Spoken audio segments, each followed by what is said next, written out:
Hello, welcome to my channel, Anglican Aesthetics. I'm here with my brother George, who runs the channel, the new channel, Anglican Aesthetics. No, I'm just kidding.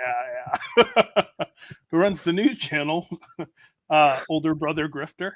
And, Yeah. How to make a living. Yes. And today we're going to watch a cross-politic video together. Both of us have seen this video, but I thought it would be really fruitful to talk through because they touch on issues that I think pertain to preserving a liberal democracy. And they touch on impulses I think are going to push and be called out both on the far left and far right. So with that, I'm going to go ahead and press play. George, if you have a part you want me to pause, just let me know. I'm Sure. also going to pause at will. And then we'll just go through as much of the video as we can. Yeah, that's good. Said differently, I visit college campuses so you don't have to. We both have faith.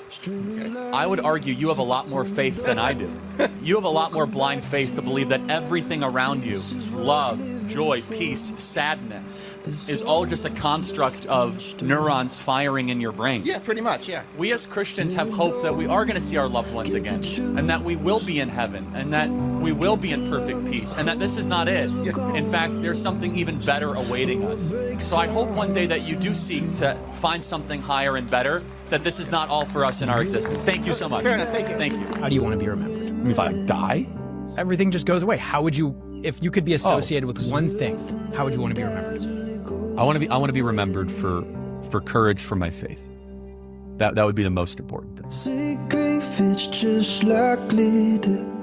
It's hard to brush away. Bright light and it still shimmers like it was yesterday, and it falls like confetti. All of the memories explode like a hand grenade, and it's sweet and it's bitter. Grief, it's like glitter. Oh, what a mess it makes. What a mess it makes.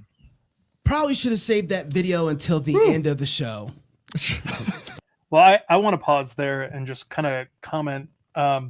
One of the things that strikes me about someone like Charlie Kirk, this guy who wants to be known primarily for the gospel, as you well know, I have my critiques, plenty of critiques of Charlie Kirk. I have plenty of political disagreements. I'm something, at least historically, I've been kind of a classical liberal, though right now in this cultural moment, I'm just confused. But, totally. I think that one of the reasons, if you're not a Christian and you're watching this, one of the reasons I think this moves Christians is because those of us who name Christ see, even if you disagree with his politics, I think it's clear to my mind that he did actually love Christ. And so it's the death of a brother in Christ, no matter what I think of his political views. Now, we're going to touch those probably, but not in the way of, I think, explicitly addressing where we agree or disagree. I think what I want to do, and I think, George, you're in agreement here, is that I would like to critique some of the critiques of Kirk and sort of show why this has such a strong inflammatory effect in culture. So we're going to cover that. I don't know if you have any thoughts. That was just a really lovely video too. It was very well made. Yeah, your heart. I can see the weaponization of the little girl running, his little girl running at him, in some of the things that are in my circles, and I think everyone knows at the natural intuition, natural affection level that the man loved his children and that they loved him, and that they seem to have a consistent qualification for the kinds of leadership that overflows into the public sphere in being able to lead their first government well. So, yeah, that's well said. We press on. Yeah, that was a horrible mistake. Welcome to Cross Politic. Wow. Chocolate Knox, Pastor Toby Gabe is out, but we have Pastor Wilson and Lennox Califungua to help us today. If you're like me, you're probably still processing the assassination execution of Charlie Kirk, Christian father, Christian husband, while at the same time still trying to process everything that happened with Ariana Zarutska in North Carolina and that murder there on 9/11. Right. Right. A time of memorial for our country being under attack. And so there's a lot going on right now. So I'm very happy that you guys are here. Before we move on, I want to play something real quick. And I want to say something that's probably about the only good thing I have to say in the whole show. 2 hours before Charlie Kirk was assassinated, there's a video of him talking about what his favorite Bible verse is, or at least one of them. And I thought this is really important. My favorite verses, though, is Romans 8:28, which just says that God works all things for good for those who love him. It's a very freeing and liberating verse for those of us that are Christians, because we believe that when things can be really bad, God is working it for his good, his perfect and pleasing will, which is a very, very hard teaching when you come across business closures or staff layoffs. But it's very liberating that God is working all things towards an ultimate good. So I love that, and it kind of is very freeing that I don't have to be in charge of everything. And there is a God, I'm not him, and I surrender to his will. And I appreciate that. One of the things that when I became a Presbyterian, one of the things that I started to really love was Westminster Confession, because it summarized so much of good biblical doctrine. And one of the things I leaned into was the decrees of God. And the decrees of God is eternal purpose according to the counsel of his own will, whereby for his own glory he has foreordained everything that has come to pass. And that has been one of the most anchoring things in my life, is to know that if God can get the glory out of his own son dying, right, and being raised from the dead, then surely God can get glory if we are in Christ from our deaths and from our lives. And so that's been one of the most encouraging things in this moment, and to see somebody else believe in that and holding to that gives this moment a lot of hope for me. I actually want to hop, and feel free to hop in there, George, as well. From an Anglican kind of perspective, there are two general kinds of views on providence. I want to address this because it is relevant to the present moment, right? There's the general kind of view on providence that essentially collapses into a version of Molinism, where God decrees all that comes to pass by virtue of what he foreknows would come to fall out on certain conditions, and arranges history on that way. And then there's a basically Thomistic Augustinian version. But in the Anglican tradition, those are broadly the two kinds of models of providence. Where there was historic agreement was on this view. Even ironically, interestingly, even if you were an Arminian, Arminians historically confessed that God decreed all things that come to pass, which I think is really interesting. And that's a comforting thing, because it means that the cross, if God can take the worst evil in history, like the cross, and bring out of that the best good, the highest good, how much more can he do that with every other evil, and therefore every lesser evil than the slaying of the Son of God? So we would commend Charlie's death to providence there. Yeah, trusting that God has used it for glory. It's amazing. There are like, I think it was a Not the Bee article. I was asking Joel for the number earlier because I wasn't remembering it, but it was I think it was like 20 million Charlie Kirks have been created or something like that. It was a slightly like humorous, but also like sober take on how the multiplication of a seed going into the ground gives life, and that you have this almost imitative thing that happens when a Christian is willing to die to themselves like this and sacrifice again and again, that the world sees and then they imitate, and we're made for that kind of thing, for life like that. And it is, I forget, it might have been St. Irenaeus, but Irenaeus talks about how the pattern of resurrection is written into the structure of nature. So seed dies and wheat grows from the seed that dies, and things like this. And therefore it's also written into the structure of history, because God is sort of imprinting the shape of the Logos in all of creation. And then Maximus the Confessor fleshes that out as well. And that's great. No, that's great. Amen. Cool. Well, let's press on here. I'm going to skip ahead a little bit. Be disruptive, and they. What? But the craziness was largely limited to certain elite kids, Ivy League kids, College campuses. So he's and talking the rest about of the country was going, what? Wait, what? Yeah. He's talking about the context of the 60s compared to now, because David Shannon, Chocolate Knox, has asked him about how does that era, because you lived through it, you're older, want wisdom from you. How is that era compared to now? And Doug's going to take a more of a contrast disparity route, like a discrepancy between that time and this time. And that does have implications for some of the rhetoric that's happening on the right. Chocolate Knox, what a name. What's happening? What's happening. And the rot has permeated a lot more deeply into American institutions and into the population generally. And I think such that we have genuinely two Americas now. Yeah. And significant population in both of them. In the 60s, it was one basic population with a radical cadre of communists who wanted to be disruptive, and they were effective at what they did, but they weren't able to do this level of openness. I mean, celebrate.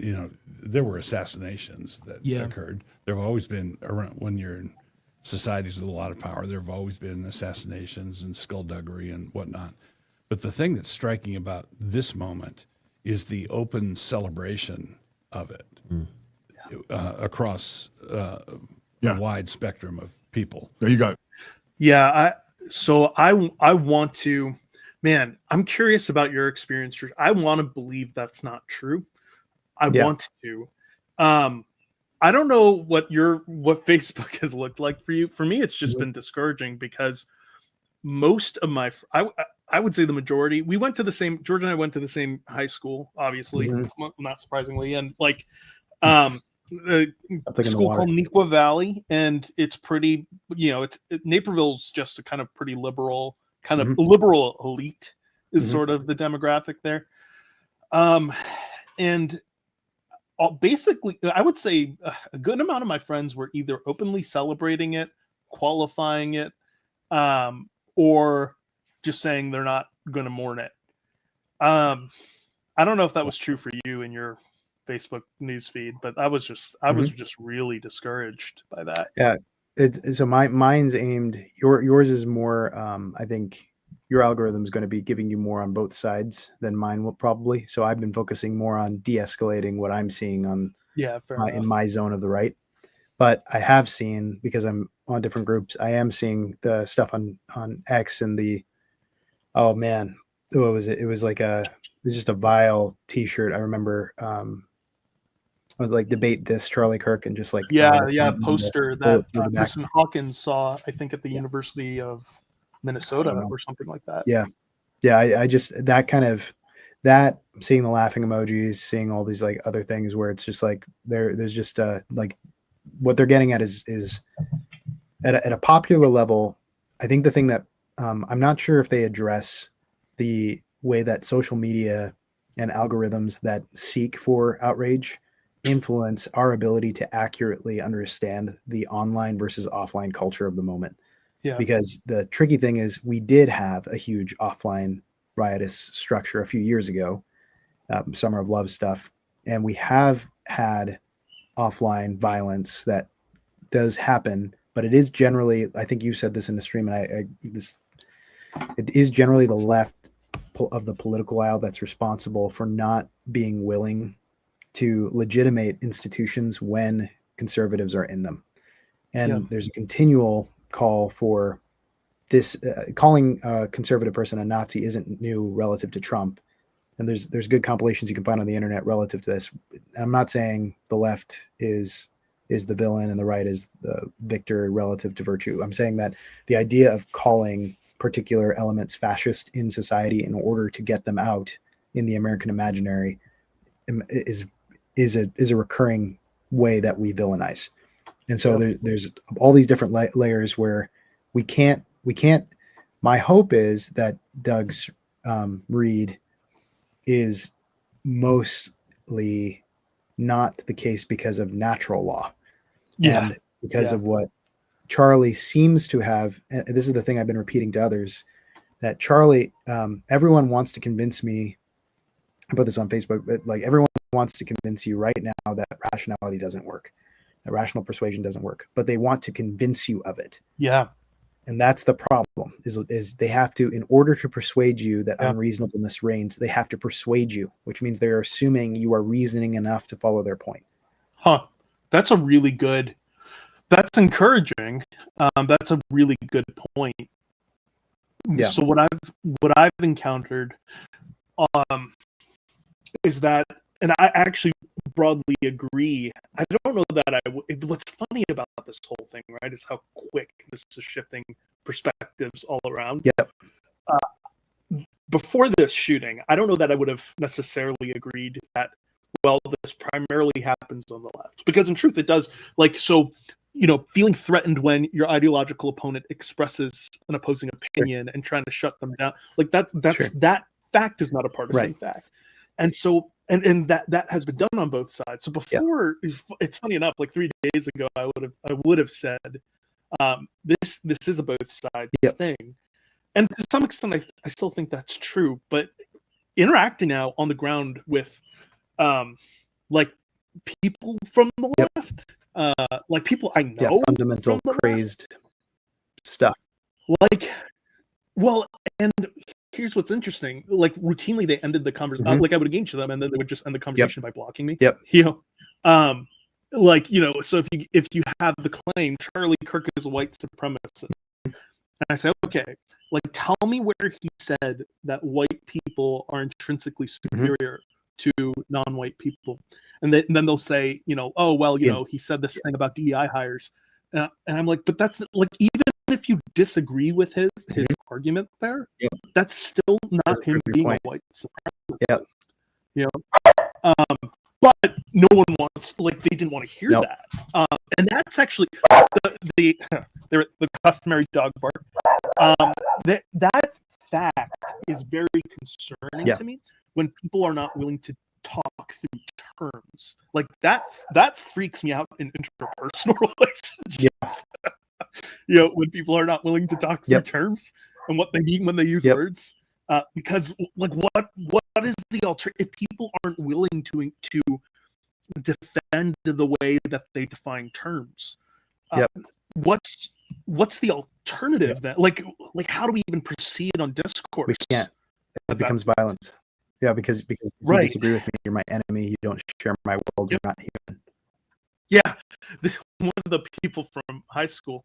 I think we both might know this person. She was on speech, and so she replied to me on this thread. She was like, "Okay, well, if you're saying that Kirk is not a white supremacist because this is about DEI, then you're sympathizing with white supremacy, and now that's never going to change. That Sean is a white supremacist sympathizer." And the truth is, I don't hear rhetoric predominantly like that on the right, and that's a worldview difference. And again, it's not to say it never happens. Like, I've seen it, like, from some of the far right. Like, if I mention something like, well, systemic racism might be a thing, then I've seen myself get labeled a Marxist.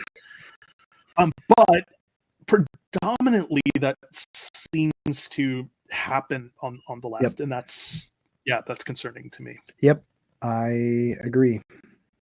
I think the hard thing is, I'm trying to calm. There are ways on the alt-right is such a broad term. I think the kinds of folks that right now that are articulating Heritage America and the tellers of American reconciliation as confessional structures in the state that would orient towards Christendom, which I know we disagree on that. I think the necessity of enumerating those, but then the pathway to get there, I think we're in agreement on, large agreement. I think I probably would lean more in Doug's camp of, like, there's some point at which coercion would be appropriate, but it's not now, and it's not for hundreds of years, as far as I can see, unless maybe God blesses this with, like, mass revival. But the point I was making is that there are elements on the right that are thinking in terms of the primacy of your identity is identifying with the greatness of being white. And whiteness is the American structure of whiteness that blends through the ages past all of the different national structures, such that it is a racial essentialist perspective, like a kinist perspective. That thing is the thing that for me is terrifying, because I don't know how many have followed it out, where they're saying, well, that means there's a hierarchy of races, which means statist establishmentarianism of Christendom has to be racially based, and there will be superior or inferior white Christendoms depending on relative to other colors of Christendom or other races of Christendom, Black Christendom, everything else defined by the American structure on everything else. That thing seems to me an intolerable outcome for post-colonialism. And we're in a place right now where all these threads globally on post-colonial structures in the aftermath of America filling the void and now retreating back and then trying to reassert itself, all of those question marks on what kind of reassertion do we want in order for the world economy to work, in order for the flow of cultures to work, in order for a degree of maintenance of life, and some of the campaign promises Trump has made relative to fixing so much. I think that a lot of the coalition is realizing Trump can't fix this per se. They want a strong prince to fix as much as he can and to coercively do it. And we're seeing that culture reflected on Twitter. So when I'm looking at things, I'm concerned because I think what the left did with pseudo-fascist stuff is exactly why we have the right now doing this kind of advocacy out loud. And we really can't live as a country. We don't have a way to civil war individual states, because there's regional variances within the states and pockets of red and blue all over the place. And so there's no solution as soon as we label blue enemy or red enemy, as soon as that's the marker, the only option left is it's Mad Max terrorism. Yep. That's really well said. Yeah.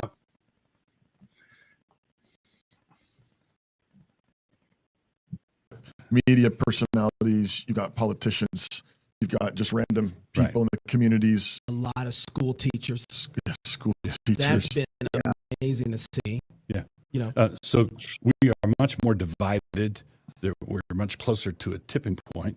But I also believe that the radical left, in this case, the evil party, has way overplayed their hand. Right. And I was somewhat renowned before the last election for saying, don't take the bait. Don't take the bait. Because what I didn't want is for conservatives to do some radically stupid thing that would provide the excuse for cracking down, declaring martial law, whatever. The way they locked up Washington, D.C. after J6 and all the mileage they got out of J6. Right. What would they get out of a genuinely terrorist activity or riot from the right?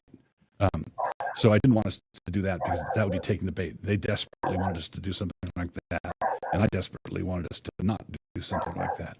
But I don't think I don't think we're in a perilous situation now, because the election is passed. It went our way, and I think this is an occasion where the left took the bait. They can't help themselves. They resort to violence. If they can't win the argument, their default drive is shut up, he explained. And there's one final definitive way to shut somebody up, right? Yeah. And that's what you have in Acts chapter 6. They couldn't answer Stephen or the wisdom with which he spoke. He bested them in debate. So we obviously have to kill him.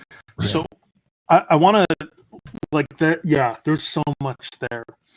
And there are a couple of thoughts there. So I'll put, and keep sending your comments in, by the way, in the chat. I see them. I will put them up in a second here. Hello, everybody. Oh, yeah. Yes. So you didn't even know that. Yeah. So you can see the comments here. I will put them up in a second. Now, the thing I want to be like, man, I feel in two minds about it, because the thing I want to be careful of. So when I hear Doug, and feel free to push back, when I hear Doug say something like they they will resort to violence, they can't win the argument, so they will do this. My worry with that sort of rhetoric is that on the ground in person, now, like online, I mentioned those two friends from Nikwa that did what they did and fit that profile in terms of at least shutting down. But on the other hand, I had another friend from Nikwa who's like, you know what, like who's on the left, and he's like, can we grab coffee and just I disagree with you. That's an amazing outcome. Right. I think that's an awesome outcome, and he's politically like diametrically my opposite. So I don't know. My worry is that people will take the assassination of Charlie Kirk as a signal that liberal democracy just is dead. I mean, I actually have their parishioners right now in the church I go to are saying it's very common on the right. My sphere's in the right as well. Interesting. So and as soon as you do that, well, then it seems like as soon as you believe that, well, these people won't listen to reason as a blanket statement, you just got to kill them, or you got to get exactly, like push them out of the country. Yep. And so I don't know. I'm curious what you think, if that's a fair critique of what Doug is saying or not. That's my worry with that. I think that Doug, I don't know if you agree with it. My experience of Doug is that he's a great writer and he speaks like he writes. And I have that. I think I have a flaw that I've tried to rectify. And I'm not saying Doug's a far better writer than me, but I've noticed for me that I will be very exacting about my grammar when someone calls me on it, because he did use the word radical left in the earlier. That's a fair point. And then he carried it forward to left and then they. And so his repetition, I agree though on what you're saying. What I've realized for myself is that there's a difference in, and this is, I think, why Doug gets into trouble a lot. There's a difference between the blog, where you can define the terms a lot, and the spoken word between trained debaters who know how to write. And I think a lot of times when Doug is charitably engaging with others, he assumes everybody is going to be as careful in carrying out a thought and maintaining the line of the thought. But optics and clips and an oral culture relative to sound bites and then echoes of basically intuitions and magisteriums and traditions of who you trust on for your oral tradition, that it's a really weird thing, this social media structure, because it's basically made the whole Neil Postman thing. It's just made us entertained by individual oracles of Delphi that we can trust. And those oracles tell us how to interpret this information. And it's hard for us to do that kind of, even the listening through someone's argument, we will filter through whichever oracles we trust as soon as we hear enough of the keywords, because we're all trying to skim a massive amount of information. So I feel for Doug, because I think that clip was fine relative to what he said, like in terms of the exact wording. But I'm enough of a child of my own generation, and I'm enough immersed in the rest of it where I know how it plays for different audiences I want to convince. And I think Charlie was such a good example of, like, he didn't do it always. Obviously, no one does anything perfectly. But I think one thing that he did remarkably courageously, that is a clip in my mind someone sent to me today, was there's a trans person that came up to him and basically asked him for counsel on what should I like. Basically, I'm a guy. I'm on puberty blockers. I'm considering whether to go into, basically get off them. Like, what would your advice be? And he just asked like a bunch of a few counseling questions to get like, okay, have you already had your surgery? Are you on these are you on, like, basically, like, how far are you? And what struck me from that was the point wasn't necessarily to convert the entire worldview. It was a natural law argument of like, well, I think for your own joy, you would live a more fulfilling life according to the way you're designed. This is my presuppositions on how you do it. So he explained where that framework for design is coming from, but he didn't necessarily make a whole biblical argument. And I think the ability to go back and forth with people, this is the thing I keep coming back to in my mind, is democracy apparently was working and allowed us to now raise Charlie to be a martyr of democracy not working. Apparently it has been working up till this point and for hundreds of hours. And no doubt other assassination attempts and scares for his security team. Like, it seems to be, Tim Pool was talking about that yesterday or the day before, that a lot of these guys all are talking, they all have their security plans in place because they all have to be prepared for it. And that kind of reality of like living constantly with that, in the midst of that, he was still determined to do multiple hours daily show, multiple engagements, again and again and again and again and again, open air, open air, open air, open air. And the aesthetic there is, I still believe my countrymen can be won by reason. Yeah. As soon as we drop that, because if we decide, and I think this is another part of the right that I'm sensitive to, the theology of the cross versus the theology of glory, which I'm sure far more than me. That's on my mind, of how willing are we? Because it costs, right? If we get our kids, exactly what happened to his kids. Like, could they be? Yeah, a lot of us are more valuable in our demographic, more valuable dead than alive relative to our insurance. And it's like that. The sense in which it's like, yeah, they'll be provided for in that way, but we all know the loss that comes with that, the terror that comes with that, the community displacement that comes with that. And that's terrifying. And the question is still the same of can we be like Christ when it's costly in the public sphere, even if our countrymen could kill us? And I don't know if a lot of my worry on the right side of it is that there's a power of pragmatism that is not as concerned to say Christ is Lord, and therefore at cost to myself and trusting in the image of God in my neighbor, I will continue to preach the gospel publicly to my neighbor because God has given me examples of his patience, and I know his mercies are so powerful that even enemies can become his friends in my family. Yeah. Amen. Amen. So Thomas, our other brother, I think so. He says the audio's not good. Is that true? So is that true for everyone? I'm curious. Is it when I speak? Yeah. Well, I don't know. I don't know. Let us know, chat. Yes, please, as the kids say. Meanwhile, we'll take some of these comments here because they've been coming in. Greetings, brethren. Yeah. Greetings. Okay, so I'm a Christian. The election didn't go my way. I get that, and it didn't go my way. I voted third party. I voted for the American Solidarity Party, so it will never go my way. I don't know. Hopefully it will one day. But who knows? Can we do? I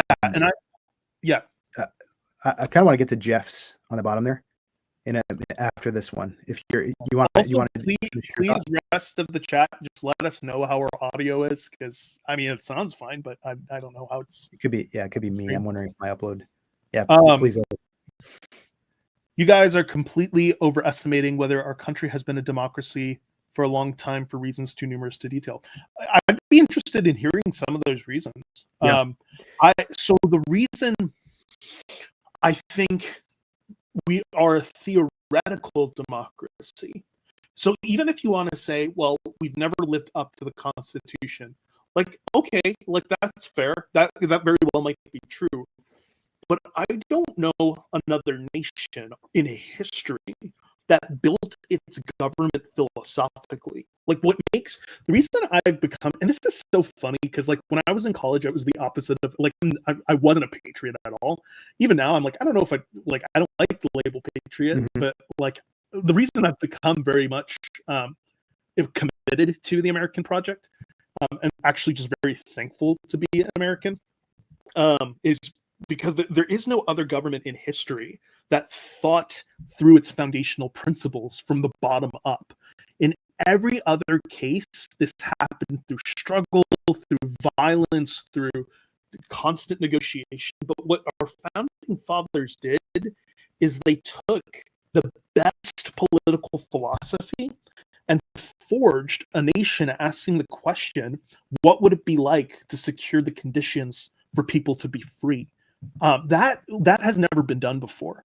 And France tried to do that, and they abandoned God, God when they tried to do that, and the project collapsed. But America is the only country, to my knowledge, on Earth that actually did that and enshrined it in its constitution. And so I would argue that constitutionally, we are as close, even if not perfectly, constitutionally, I think we're as close as the world has ever seen to a classical liberal state. Mm-hmm. Yeah. I think, Jeff, you might, if you're saying, are we aware that we're run by an administrative state, and is there a degree to which our foreign entanglements actually drive domestic policy? I think both Sean and I would agree that a lot of that's in the waters. So I guess it depends on what you mean in terms of overestimation, because I feel like there's a lot of me that's pragmatic, and especially in this past year, I feel like I'm very sympathetic to my friends that are that are to the right of where I am. I'd say I probably would line up right about where Doug is, that I think that a libertarian structure right now is the best solution for our hangover with power, and that a theocratic structure confessionally would be the optimum structure, and that there are these moments of coercion where you get enough of a cultural mass and it's 50, 51, 49, and you get your guy in, and there will be half of the population that will be unhappy, and that'll be a moment of courage that's beyond the normal. Those things are kind of where I'm at, where I'm like, I think there are pragmatic elements where how I think through politics that are, I think part of how a righteous deacon makes righteous laws for the common good of the whole. But at the same time, I think that if our system is fundamentally broken in a way that warrants a revolution, then the question becomes, why aren't we doing that, right? And I think the reason is because, unlike the first revolution, there was a clear geographic divide, clear geographic enemy, an aristocracy that we trusted, that the population trusted to lead them, and a population that was literate. And when all of those parts are lacking, we don't actually have the material correlates necessary to sustain a revolution beyond power politics and regional warlords. I think if we had a revolution right now, what we'd end up with is multiple countries that are somewhat split along racial lines, depending on their compositions, and that there will be different levels of persecution of the minorities in those places. Not even racial, not even sexual. I mean, whatever the regional majority is, in order to consolidate power at that point, will be about making the population as homogenous as possible in order to re-establish order. So that's all to say, I think that right now the alternative isn't as much as, and this is the hard thing about being a conservative, when you educate your kids to venerate the founding fathers and to venerate the structures, I'm broadly in that camp. I'm trying to do so with somewhat of an eye to the flaws of the nation and to a desire for a Protestant plural project, because I think that's the best hope for creating the kind of structure and culture that's needed for a second restructuring, a second revolution. And I hope that, like the first one, when that time comes for the reestablishment of the nation, that it might be the case that the regions that break up end up naturally being more Protestant in the place that I'm at. And so I'm hoping for that, which is one of the reasons I moved out to Idaho, because I think that there are particular regions in the United States that have a better shot at getting your kids for generations up into those positions of power than other places. So in my mind, there is a degree of basically totalitarian tolerance that you have to subject yourself to by nature of having your Google log into everything, having backdoors for the FBI, for the CIA, for the NSA, because we have chosen to give up as much freedom as we did post 9/11. There's a way in which we can't really come back in a nuclear world from that. And so you can theoretically say, well, then we should burn it all to the ground. But I think if you actually game theory that out and think through what is the consequence of actually destroying it, and it is each house warring for the existing field of electricity and utilities Comes like Dune. against other houses on your block, Yeah. which is just, that's like, if you actually think, calculate it out and then say, well, then what would we have to do for gardens? What would we have to do for bug bags? What would we have? And it's like that alternative is horrifying compared to if you're saying like, okay, I'd rather be a slave. You're saying, George, you'd rather be a slave than be free. The answer is yes. And here's my basis in the Bible. I'd say that if the pure libertarian, like the pure anarcho-capitalist argument is the right argument, or a pure tyranny, death to tyrants argument is right, then why is it morally permitted for Joseph to sell the entire nation to Pharaoh in the event of an impending doom of famine? That is given to us as wisdom, and I don't think it's an accident. And I think if you're saying like, well, okay, yeah, but you're over applying it, that doesn't actually. There's a whole bunch of hermeneutic things. I get it. Let's assume a few things. Let's assume that the Old Testament is wisdom for us now for archetypes, and let's assume that in the particular case of impending alternative doom, you are allowed to state subsidize the nation. If that's the case, we exist in that right now, where a lot of the land is overregulated compared to the founding generation. You have to constantly check with your county government, with your county regulations if you want to build something new, with your local city ordinances if you want to build something, in ways that the founders would have found intolerable encroachments on their rights. But if you're going to say, well, then because they're intolerable, I'm with the founders, viva la revolution, right? Like that whole like blow it up. It's not going to be as simple as a tea party, and the enemy isn't an ocean away and distracted. The enemy is on the shores, and they're in every single city and every single county and every single state government and every single. So if you contextualize it that way, then it's like, that's not a war you can win. And so the question then becomes, well, prudentially, if you can't win that, you either despair and then you start random acts of violence, or you play a longer game. And the longer game then requires the humility of actually just going back to the first century in the Roman Empire when we didn't have the power. And practically that puts Sean and I actually on very similar pages where we're like, well, if we don't have the power, how do you earn it? Well, you earn it by dying yourself in front of other people again and again, and raising your family in a way where hospitality now becomes a risk for you, where people are coming into your home who might put your livelihood on the internet, might expose all these things that you could lose your job for, blah, blah, blah. Like all those things happened already in the first century. And we're in a place where not every region is the same relative to that, but that heartbeat is the thing when I look at the right that I'm concerned about us losing, which goes back to that earlier thing on the theology of the cross versus theology of glory. Whenever there's success for a little bit of time, Doug loves to quote Cotton Mather, was it success begat prosperity and the daughter devoured the mother? So it's like that idea, religion begat success. I think I got it right the first time. Thomas will know it. But that idea of like, well, you have to be willing to, with the success, if the success isn't, you have to be willing to evaluate your success and say, is it a carnal success or is it a spiritual success? And yes, they overlap somewhat. Like a man who is skilled in his work covenantally will stand before kings. That does overlap somewhat over time. We get into to Caesar's household. Caesar converts. That kind of stuff does happen. It has happened. It's happened throughout Christian history. And at the same time, so has the willingness to die. Like the willingness to die, the willingness to die, the willingness to die. That our future generations might live, and that God might be glorified through whatever he chooses to do in however long of history we have.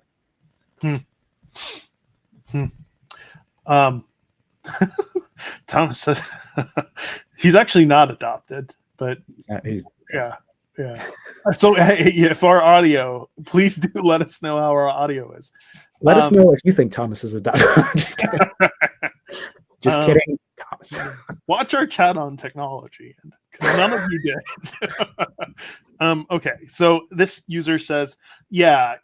Thanks, Tom. Look, I don't buy at all that the shooter was a far right groyper. I know there have been some that have tried to claim that.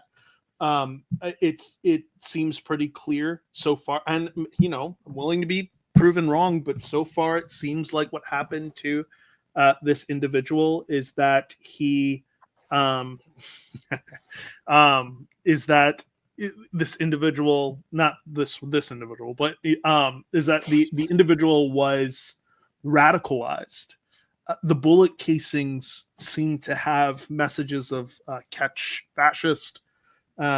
He seemed to, and the thing is, people will point out, well, he came from a conservative Mormon family, right? And maybe he made a political contribution like 5 years ago. Guys, he was 17 5 years. Like, how about your beliefs, your political beliefs of either you or your friends have changed from 17 to 22? Like, probably a lot. You know, it's not surprising that he would be radicalized. So I just don't buy that at all. I do think he's, you know, people on the left, they don't want to. And again, I'm not saying he's representative of the whole left, of course not. But like, you know, it's just kind of I've seen this attempt of people to try to say, well, actually, he was a far right griper, so actually, this is a right wing problem. And well, this problem of a failure of leadership and a failure to take responsibility, is tough, because you have, like, there's so many of us that can't get our first home, and that have a disparity between the income and the median house prices, and our sense of what we were entitled to or what we were promised. These are old things, all of you know, like, have been underdelivered. But David Bahnsen wrote a book, Crisis of Responsibility, on understanding the 2008 meltdown. Yeah. And one of the things is, I mean, it's the title, but one of the things he points out is that a lot of people are. It's not that the banks and the government has no blame. It's that there's a culture that goes along with who you blame. And when you have a lot of people that are qualified for mortgages that they don't intend on finishing out, and people are willing to make that bargain, like, I can just capture the appreciation, go on my way, I'm never going to really. If enough of the culture does that and doesn't intend, when they take on a contract, to let their yes be yes and their no be no, the consequence of that failure is collapse for everybody, because we can't subsidize stupidity. Yep. Yeah. And I'm not saying everyone that lost everything is stupid. That's not what I said. I'm saying that we don't want to. The hardest thing is to take the log out of your eye. Yeah. Well, let's keep going here. That's and I think you guys jump in here if you want to, but part of what makes this, to me, hit a little different is that I think Charlie Kirk, people don't understand what he represents. There's two things here. The right has not been as violent as people expect us to be. Right. We got a lot of guns. We got a lot of ammo. We do this for fun. We have not relinquished any. I mean, they shut us down in COVID, and we marched and sang psalms. I mean. Okay, so this was actually a point, and I'm curious. We might have a different perspective on this. Mm-hmm. My perspective is that isn't wholly true, and the reason is because the person who attacked Paul Politic, like, so if we're talking about the assassination of Charlie Kirk as an act of the far left, I would argue that the brutal assault on Paul Pelosi was an act of the far right. January 6th, 2 officers did die. Like that. That wasn't just kind of a non-violent, silly thing. That there were police officers that were killed, and seemingly they had a bloody intent towards Mike Pence. To put his head on a pike. So, and I would also cite, there have been apparently like 150 acts of political violence this year, and like a lot of those have been committed from the right. So I kind of look at that, and I'm also like, look, like I don't want to. Yeah, like the moment we do that, we lose credibility. Like the moment the right does that, the right loses credibility too. Yep. In terms of not taking responsibility. Yep. We're always justified if it's ours. I need to look at these more, and so I think one thing this is so interesting, Sean, because I think we're moving closer this way. Because I think the thing I'm worried about for the right is exactly what you're articulating, and it's for me too, because one of the reasons we moved here is because we wanted to be surrounded by like-minded people in the aftermath of MLK 50, in the aftermath of ways that different churches were having their great awakening, and the implementation of Wide Awake, and different ways of instituting partiality and DEI practices within the church in order to get representation among the eldership.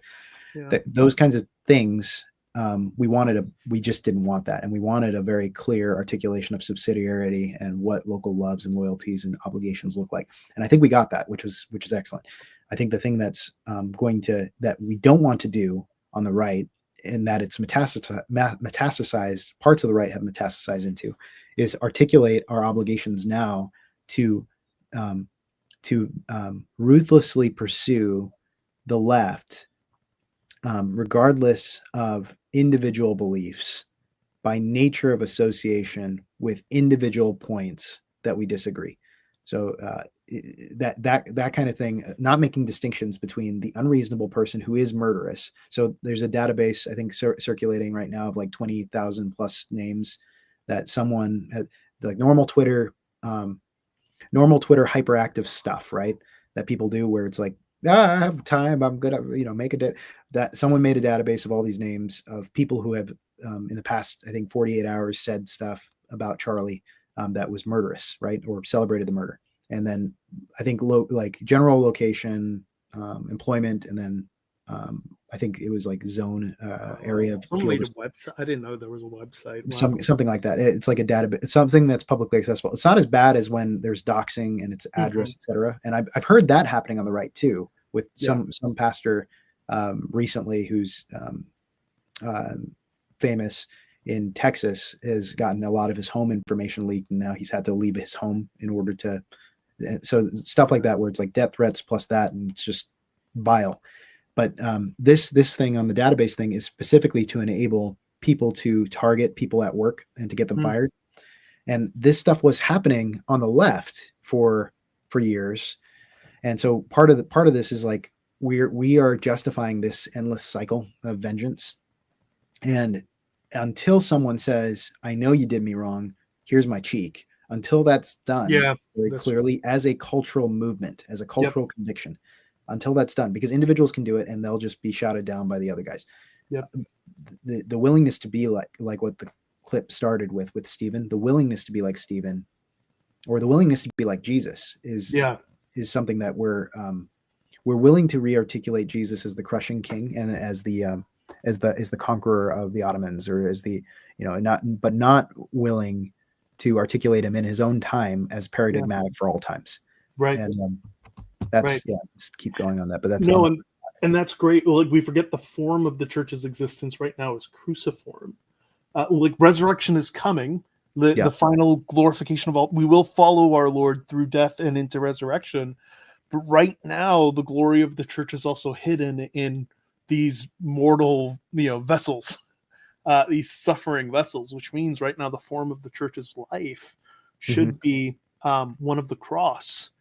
And I mean, I think that has implications for our political theology. I could also say much more about that and why I'm thankful Anglicanism in America was severed from the crown, but I won't.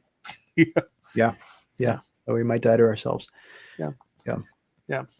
I think there's some good things on Jeff, to acknowledge your point on cyclical and inevitable, the inevitability of structures. I think that's a fair sociological point to make, and I think that in a way the scriptures reflect this too, right? We seek a king like the nations around us when we are a foolish people, and that idea of we need a proxy for our own inability to make choices is a natural thing we do, even in families. That can happen when you have a dominant, a dominant tyrant as a substitute for a wise patriarch that is able to actually attend to what does the queen say, what do the heirs say, how does the whole structure actually work together in this fiefdom.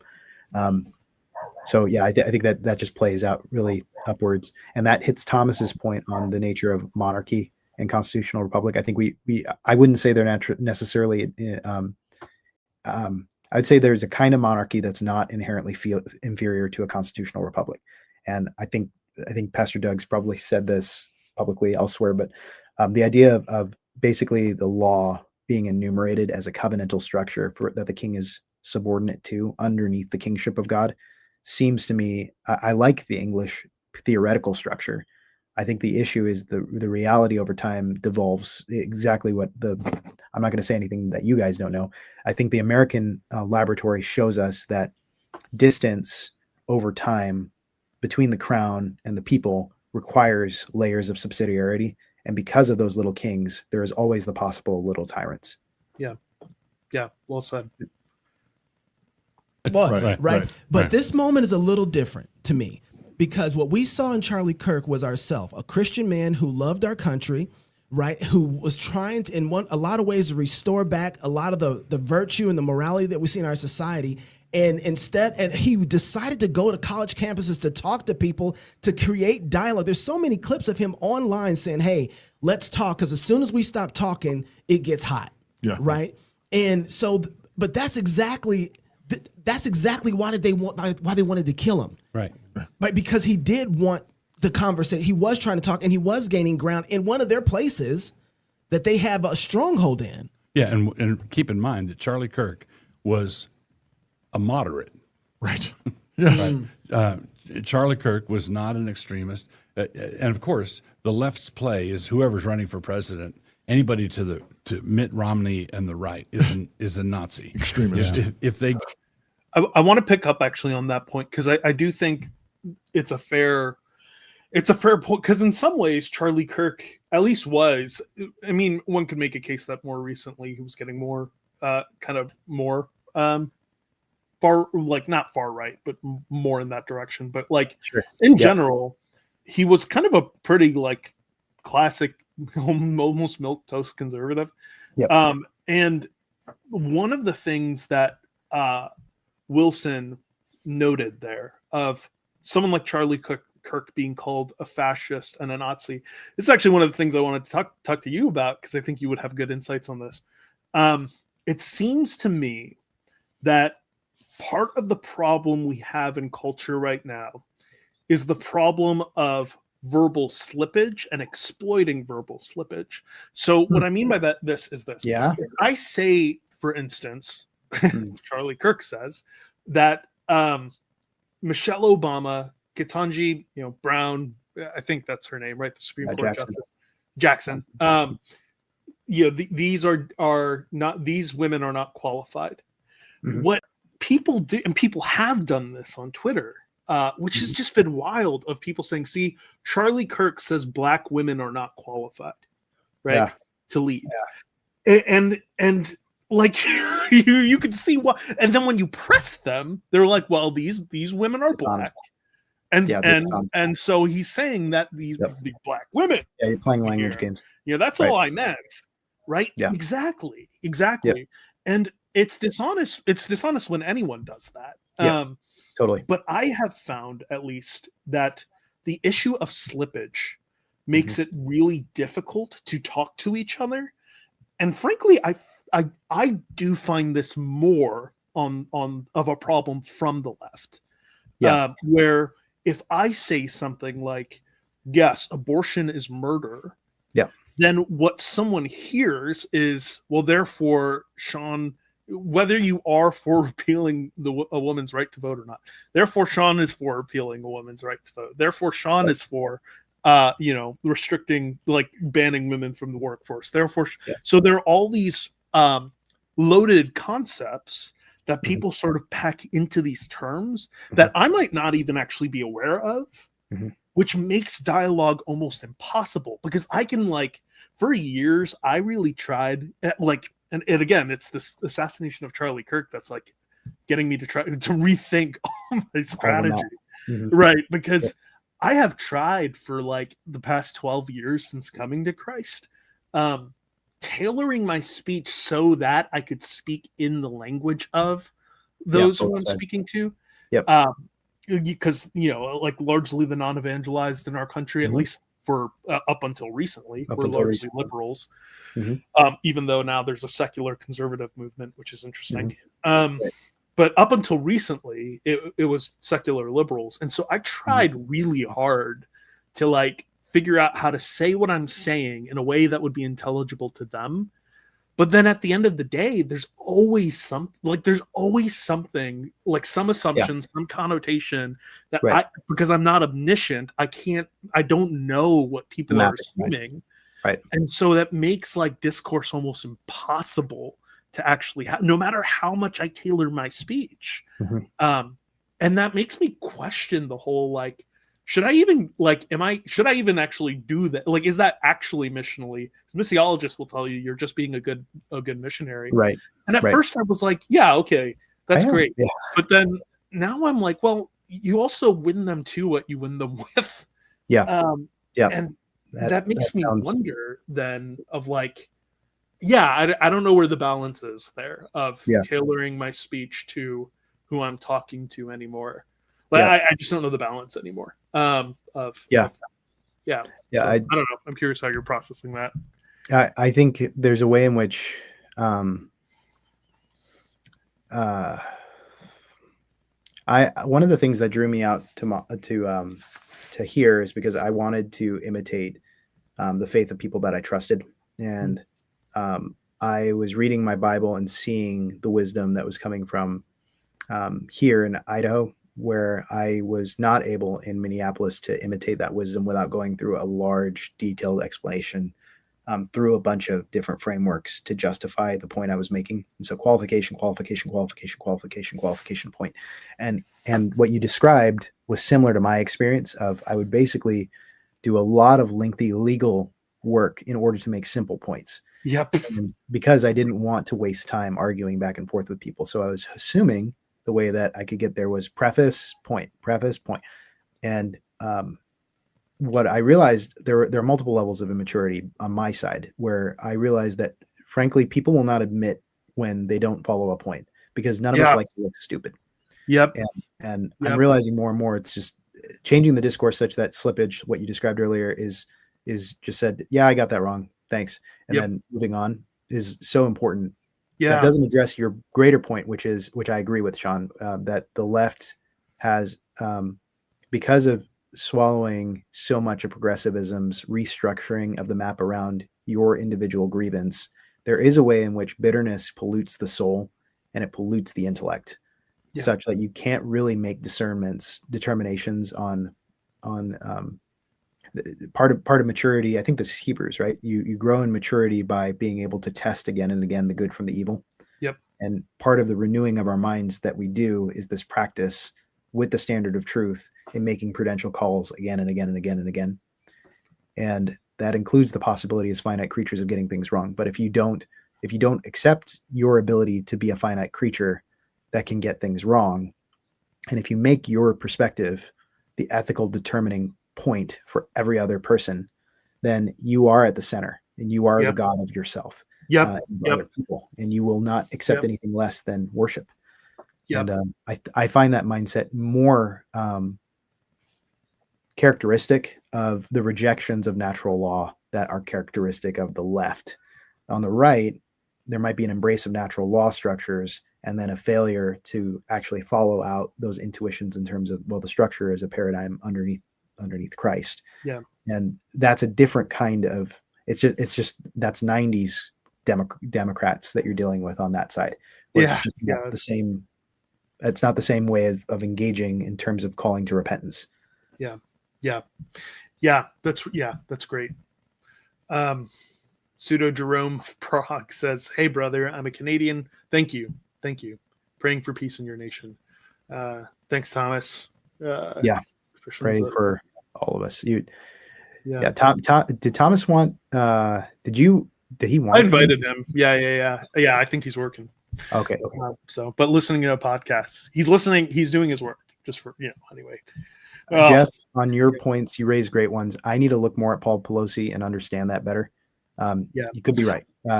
Yes, and I'm open to being wrong about that. I'm pretty sure it was a politically motivated attack, but I'm of course will revisit my sources. Yep. Get the nomination.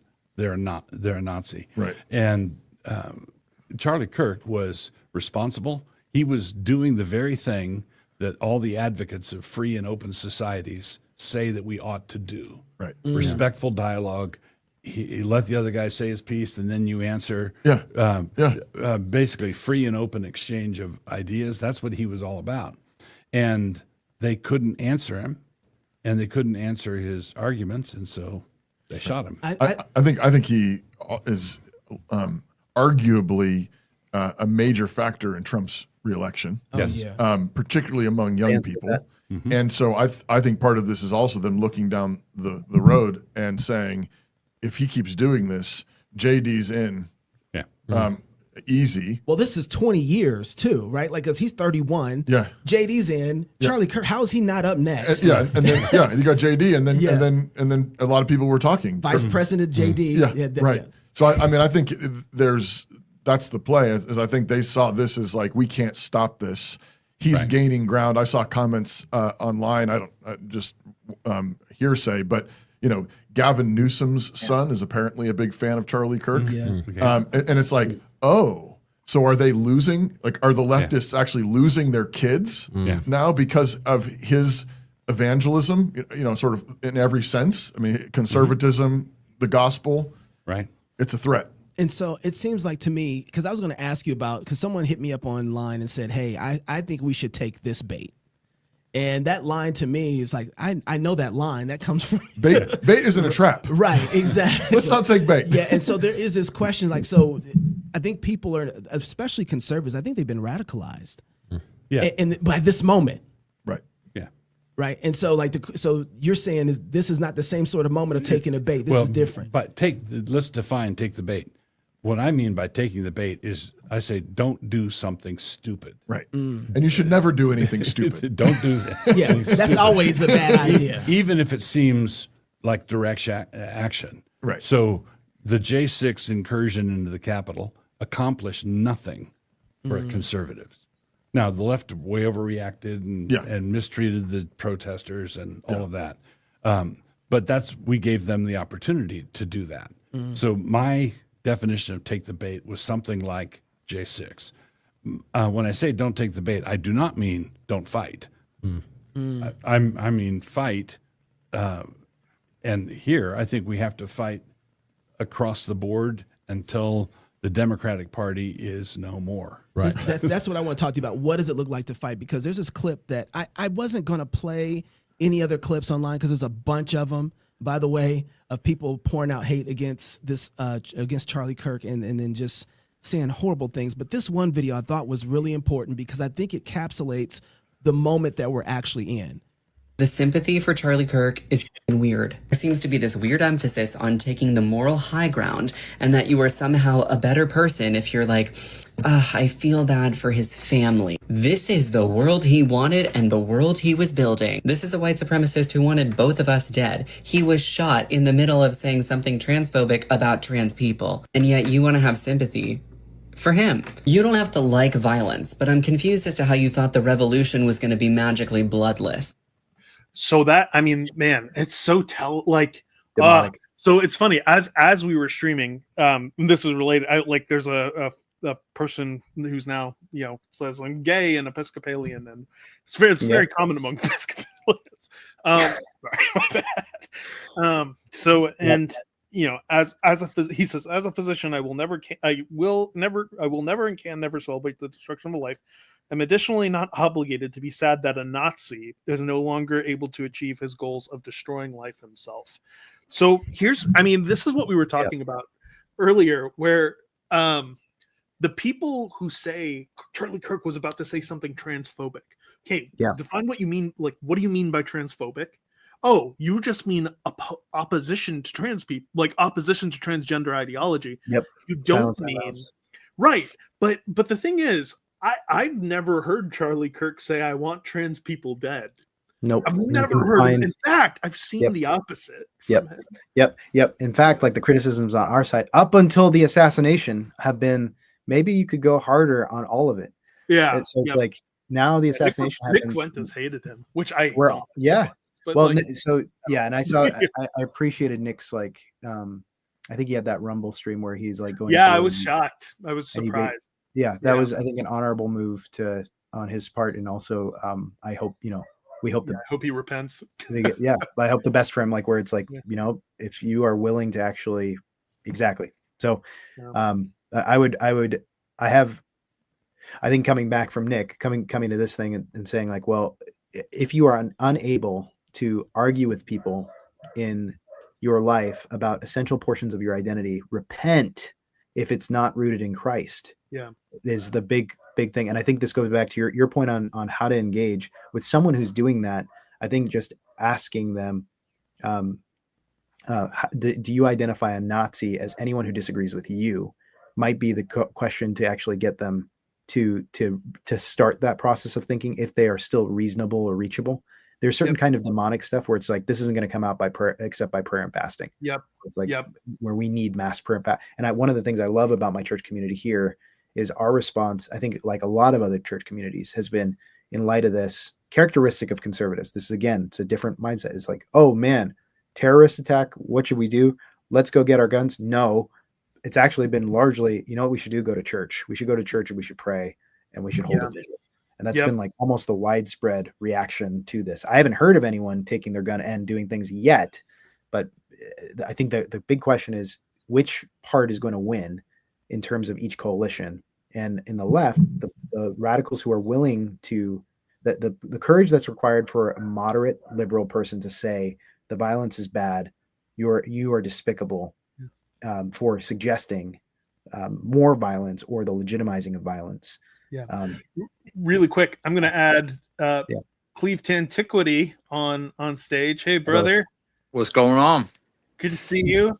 Yeah, good to see y'all. This is my brother George. I don't know if if I'm too young. I'm too young to all of it. So good to meet you. Good to meet you. Yeah, I saw the post where you're making a YouTube channel. So that's cool, man. Yeah, just starting. Yeah. Well, yeah, we're working through the cross politic video. I would love to hear your thoughts as well, because I imagine there's a lot of viewpoint diversity here, which is, I think, great. But yeah, let's keep going. Liberating verse. Wait, what just happened? Oh, dang it! Hold on. Okay, wait a second. Yeah. For him, you don't have to like violence, but I'm confused as to how you thought the revolution was going to be magically bloodless. That right there. Yeah, the revolution. That's insane. You know, and I think this is revolutionary language. I think that's them saying the quiet part out loud. You know, if you think about the world we live in, people have bought into this idea that life is basically a power play between the oppressed and the oppressor, right? That's Marxism. Coupled with the Darwinism that suggests that, you know, it's the survival of the fittest, right? So get the power so you can survive. Right.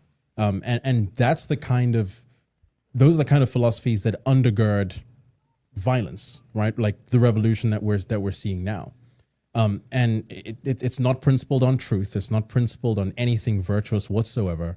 It's meant to upend everything, right? That's what God's enemies do. They steal, they kill, and they destroy.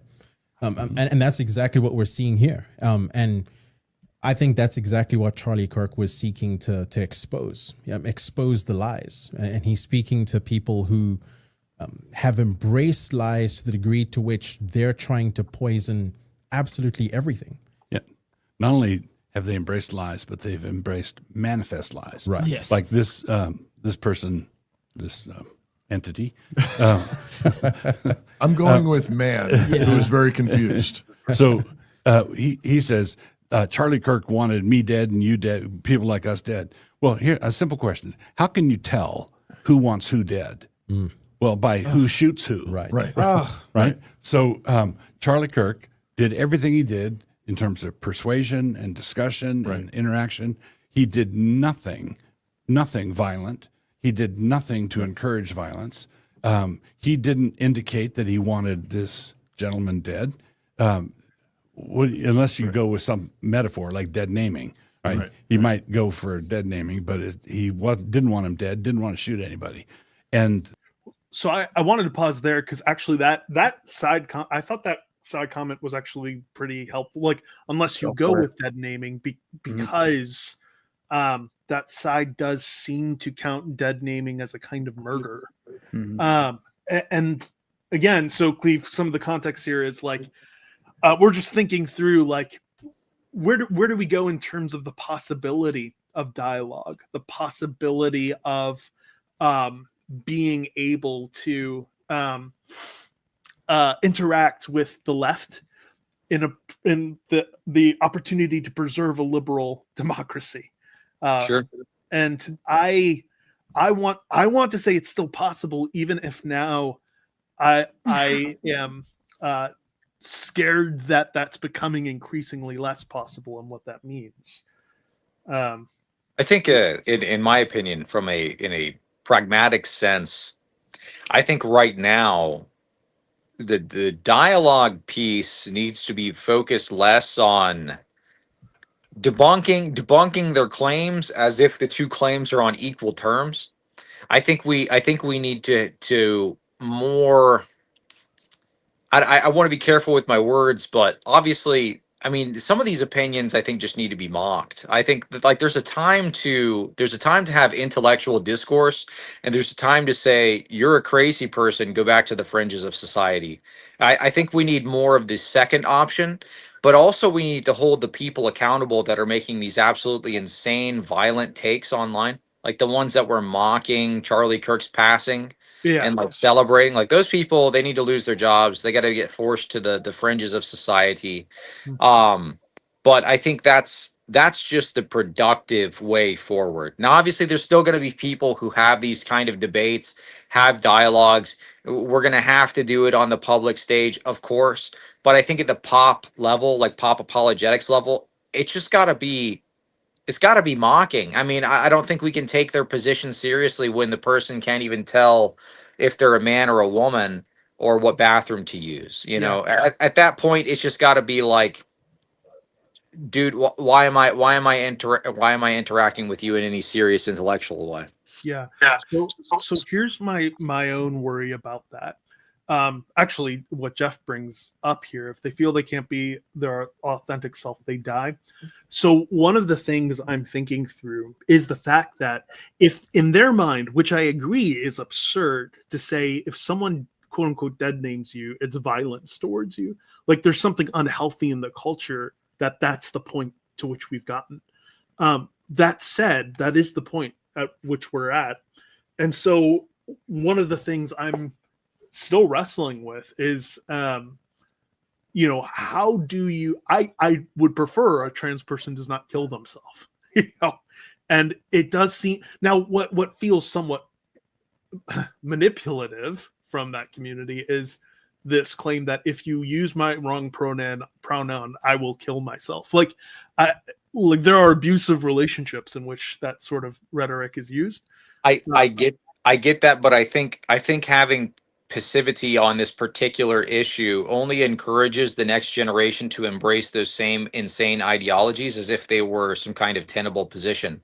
Whereas if they're ostracized and they're pushed out into the fringes of society, not the individuals, but the ideas and these kind of ideologies that are being pushed forth, if this becomes a social taboo, then the next generation is likely not going to accept it as something that's a tenable option for them. They're not going to get groomed as easy. They're not going to, because I mean, I don't know if you saw this particular generation, it was like something like 20% identify as LGBT. Yeah. That's a social contagion. Yeah. That needs social responses. And the social response is, well, you gotta mock them a bit and push these kind of ideas and ideologies to the fringes of society again. Cleve, let me ask you this. So for Charlie, did you watch like a lot of the stuff we've already been saying so far?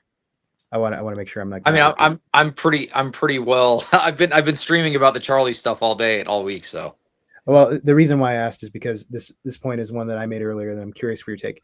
So I think that Charlie, up until 5 seconds ago, Charlie showed that being able to persuade unreasonable people apparently can still be done.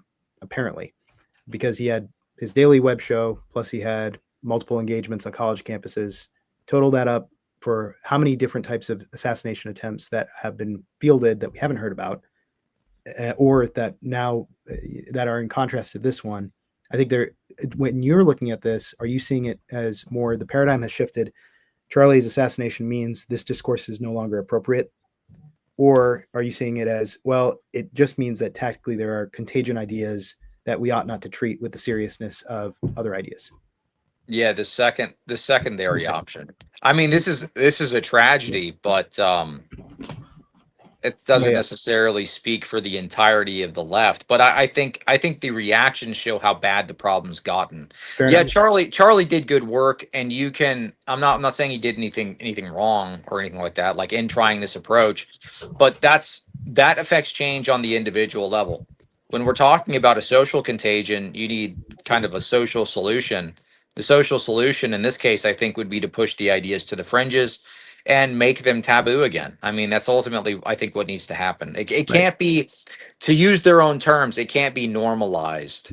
Normalized activity to mutilate yourself, mutilate your children, and then, well, you can't talk out against that, or else I might do worse than mutilate myself. I might actually end my own life. Well, sorry, but I care about the next generation. I care about the kids that are being raised in an environment where people are too afraid to speak out against this because somebody might harm themselves. I don't think it's productive. I think we have to call it out. Well, let me push on this one more. So I agree on calling it out. There's a way in which, have you read like Serrated Edge by Doug Wilson? No. Okay. This, I think you might like it. The reason why I think you might like it is because he brings up this schema of Juvenalian versus Horatian satire, talking about basically aiming images and criticisms at elite leaders of organizations rather than broad satirization of the entire system. And one of the things I think that isn't really clear, because we don't have a really clear aristocracy or teaching office, because we have celebrities now, and anyone can online become viral, etc. at random moments. It's not very clear anymore who is criticized, and everyone is fair game. And so what I'm worried about is there are contexts where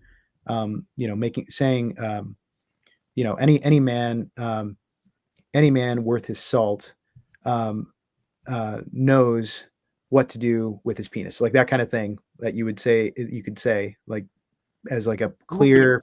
Wait, elaborate on that. What do you mean? Anything like that kind of thing. You could say something like that, and it's like, okay, well, what do you even, exactly what we just did, right? What do you even mean? And that's the danger of like any kind of satire, is just like, I don't know what you're actually trying to get across in a culture that already has too many maps. Mine was exactly ridiculous because the point was to exact what we just did, which was, this doesn't even make sense. What's the actual map? That's how a lot of people feel when the serrated structure is being used right now, because we don't agree on how to use language. And so if you're saying, well, we need to just shame and mock it, and people are already not sure, they're already feeling ashamed, they already don't know how to interpret language itself, how do you know that kind of cleansing actually, if you're saying the shame will work, because then we can say this is taboo for the normal people who will interpret shame rightly. But an entire block, about 50% of these people are acting in a way where they've allowed their progressives. It's not for their sake. It's for the sake of the next generation. Right. So these individuals who are being shamed and mocked, they're not going to like it. They're gonna despise being mocked. I'm not saying like they're going to be happy about. Right, exactly. But I mean, I also wouldn't be happy about it if I was somebody who liked to eat people's house cats, and somebody said that I'm a sicko for eating people's house cats. How dare you call me a sicko? Don't shame me. I just think they're delicious. This is normal in my. I'm gonna kill myself. Yeah, you know. That's right. Yeah, that's right. No, totally. Can you carry that out to then for the kids, if they're getting I agree with you, like being able to shame someone removes them from the discourse, and then are you saying that allows, basically, because you remove those elements from being able to be taken seriously, then the future generations are just reset more and more to the right in terms of the normal structure of discourse, if we're using the American context? Maybe, I don't know about more and more to the right, because that's more of a that would be a different discussion, but less and less self-mutilation of your private parts, certainly. And that would be the goal in this particular instance. Less and less people being groomed into that 20% number that we were speaking about.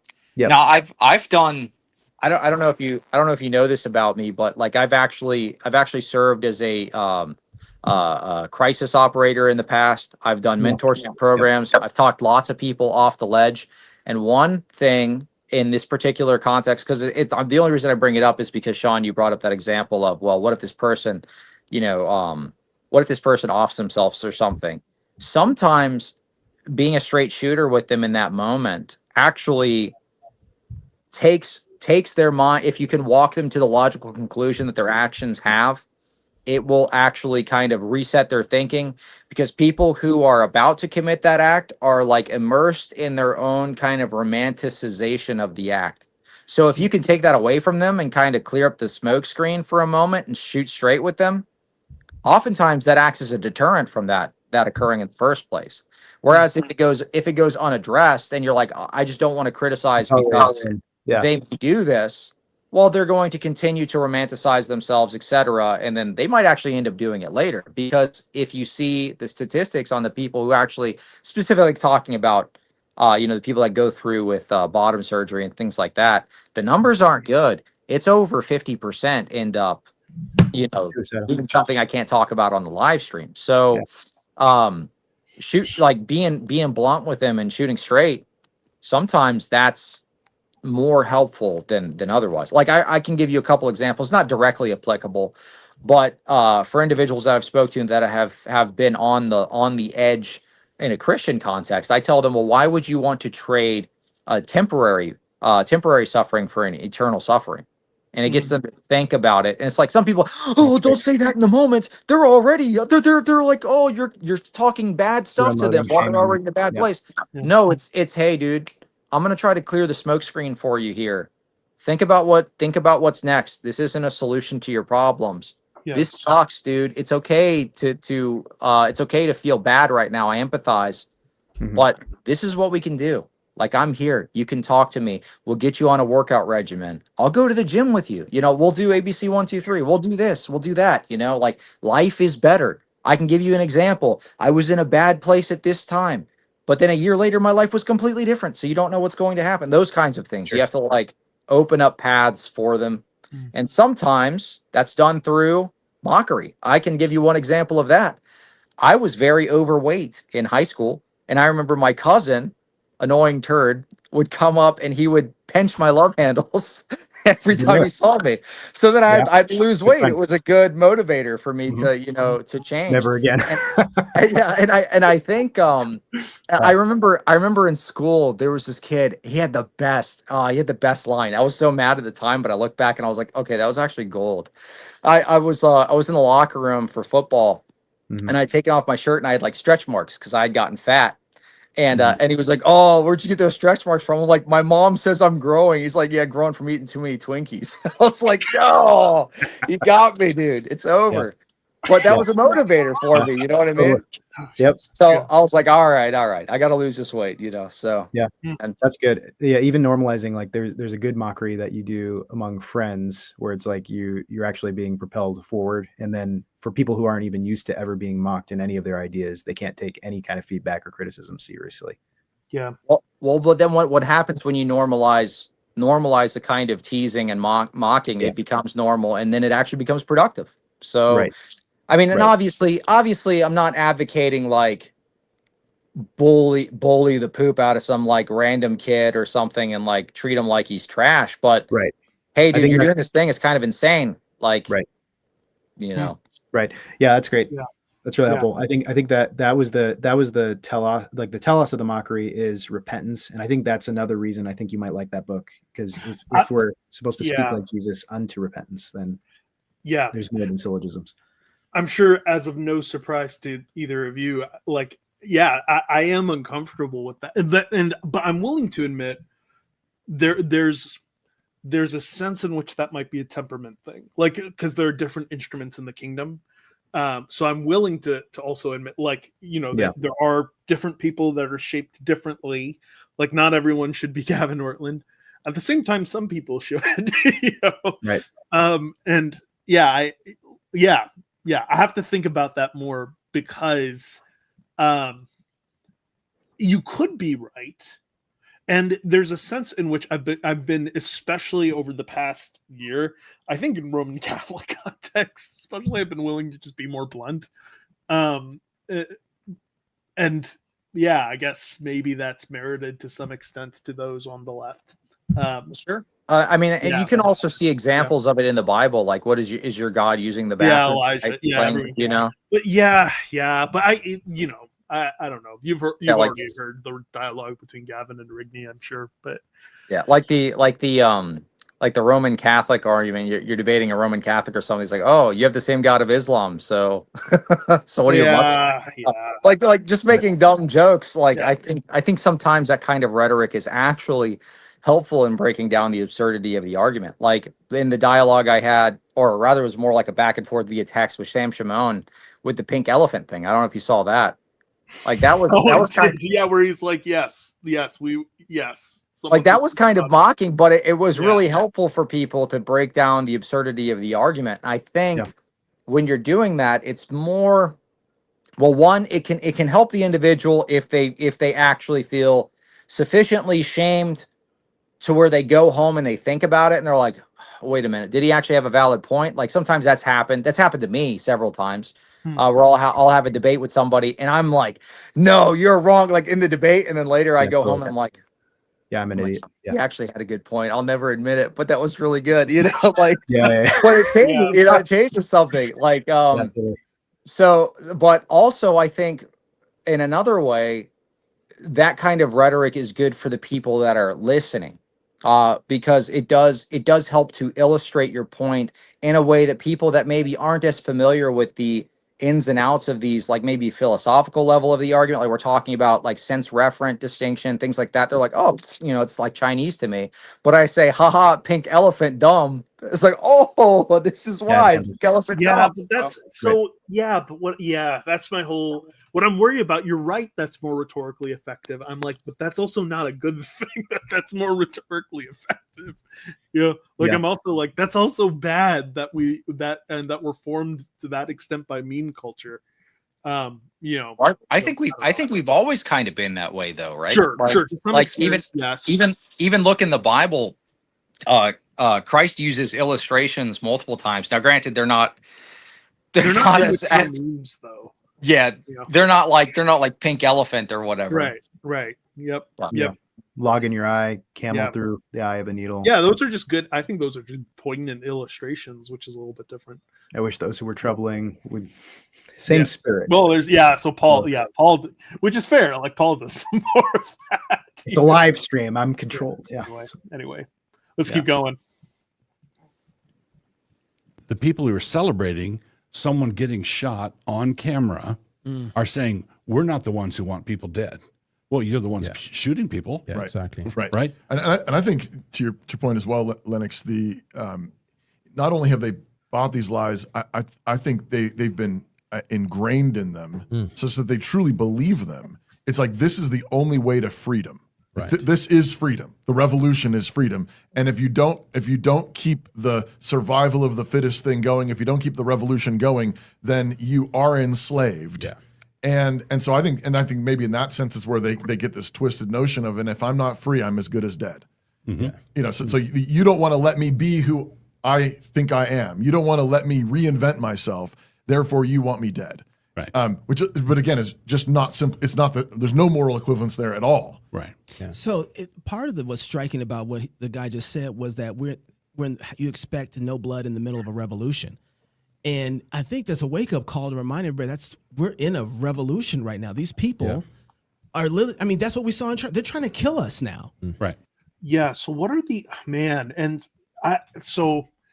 I'm really worried about that kind of rhetoric on the right, because again, what Charlie Kirk did, and people will identify, well, yeah, Charlie Kirk did this and was murdered. George and I were just talking earlier, we've had now people in our parishes / your church that you're non-apostolic, but we've had people in both communities that have said, look, the fact that Charlie Kirk was shot means that they're trying to kill us. They think we're in a revolution. And my worry with that is the moment you go there, you're conceding that by and large, the left doesn't want to dialogue or reason together.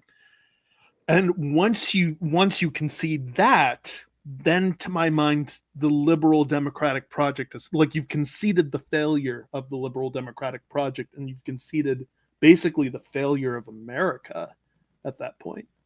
So my reaction when I hear something like that is to say, no, like, let's slow down and say this is true of some people on the far left. This is also true on people on the far right. And there's a large swath of those of us in our local communities that are not on either far sides that actually still can have rational conversations, even though we're diametrically opposed. So that's where I'd push back on a statement like that. But I'm curious what you brothers think. Cleve, you go for it. Yeah, I think democracy's over. Make me king. No, I'm just kidding. No, I'm just kidding. No. I think it's more like a rhetorical device. He's just saying, like, I don't think he's actually saying, like, oh, the democratic project is over. Though I could see if you took his words at face value, that's where it would lead to. But it's probably more of a rhetorical device to say, look, this is how insane the other side's gotten. We're not taking them serious anymore. It's like the time for intellectual dialogue on the pop level is done. We just need to start mocking these people and pushing them out to the fringes, which is what I saw a lot of people calling for that, actually. And I think that's actually the way to go. Particularly with anybody that is on the radical left that has been, because there's a lot of stuff people don't see. And a lot of these people are actually in these secret chats with secret subcultures that a lot of people aren't really aware. Like, most people don't know there is a TRANS subculture that is literally like Satan worshiping death cult that, basically really does want to carry out a lot of this stuff. And it's prevalent on many different Discord servers that if you're not really active online, you're not going to know it even exists. And that's where people like the kid who perpetuated this particular act hung out on servers just like that. Maybe not that particular subculture, but he coordinated with people on Discord in a fringe subculture like that. I think we have to, at this point, the normies probably can be dialogued with, right? But the people that we can, like, pinpoint out and say, like, okay, you've got guys like, let me just use pop culture level guys. You've got guys like Dean, okay? Dean can probably be talked to. He cried for Kirk's passing. He cried for Kirk's wife. He showed remorse. He showed like he's a human being, okay? He's maybe not as crazy as some of his takes. I think he could probably be swayed. We can have some conversation. A guy that we can't have conversation with is a guy like Hassan Piker, who posted videos calling for conservatives to be gutted and their intestines hang out in the streets. You can't have a conversation with people like that. Now, I think that's really case-by-case basis, and what he's talking about is on the pop level from what we've seen from the radical leftists lately. But, I want to respond to this comment really quick, because, again, this has been a common sentiment. We responded to this earlier in the stream, but I'm happy to again. There's been this common claim that Tyler Robinson is basically a conservative or far-right person, and so the shooting should be attributed to the far right. The problem with that is that people often infer that from I think a campaign contribution he made 5 years ago when he was 17. Think about how much your views changed from when you were 17 to 22, first of all. But then secondly, his own family members attest to him going pretty radically to the left.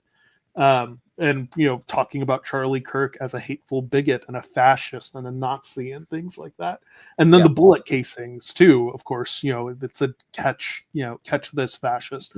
So like when people are trying to cite stuff from 2020 and they're like, oh, look, he was a conservative. It's like, well, guys, he was 17 and he's 22 now. Like, think about that. And then think about all of the things that are true now of him that have come out. It's just kind of I just think that's not a credible claim. It's a very serious claim. Yeah. Well, I mean, he was a part of Antifa discourse, and he also engraved on the bullets Bella Ciao, which is an Antifa theme song. It's like their kind of rally cry. So it's pretty well known that he was at least a sympathizer to that particular organization. There's some speculation that he could have been like the patsy, maybe, question mark, but that's just speculation. But there's no way this kid was conservative. If you were to look at even what some of the stuff his roommate said, some of the stuff his family said, the engravings on the bullets, the Discord that he was a part of, the messages that were sent in the Discord, the anti-fascist statements that were, it all adds up to him being he's radical liberal. Probably radicalized by his own college institution.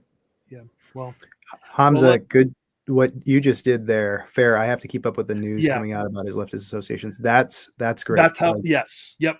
That's exactly the question on like whether, can I say like earlier I said something stupid. I should have been more careful with my mouth. Can I say something like that and just be like, move on and just have an error like as a normal part of discourse, or is everything so immaculate where nothing can ever be repented for because repentance is the worst. Repentance means I die. Yeah, this sort of sentiment where I have to think more about that. I am convinced like that is the sentiment that saves liberal democracy. Is I need to think more about that point and let me consider this. I'm wrong all the time. I remember when I first started getting into theology, I was like a memorialist. Oh yeah.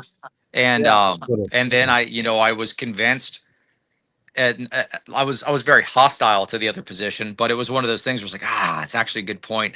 I don't want to admit he has a good point, but it's a good point. And I go home and then I'm like, all right, you know what? Maybe I'll adjust my views on this. And the same thing with like baptism or regeneration, so on and so forth. That's just like, that has to be normal in these dialogues. I try to approach debate like I almost want to be proven wrong, because it would mean that I had learned something. Like I want to be proven wrong in some way. And I think we have to have that kind of attitude ourselves entering into these debates. But there's some people you just don't debate with. Right. Maintain like your Hassan Piker. Like you don't debate with people like that. You don't debate with the Muslim guy that wants to come in and take over your country. It's not a debate then. That's you should probably go ahead. You know more than me on this, on a lot of things, but with Hassan, I think I remember some of the groups I'm in, there was someone that talked about Hassan basically punching down on people in the immediate aftermath of Charlie's assassination, where they were basically being violent. He was like, stop it, stop. I don't know anything about that. I haven't verified that. Do you know anything about that?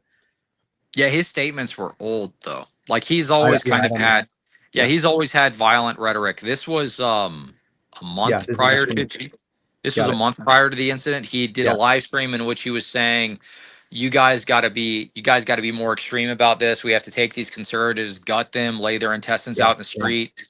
Yeah. He's like making like bad emotions. Yeah. So I mean, he's done this several times. What did he say?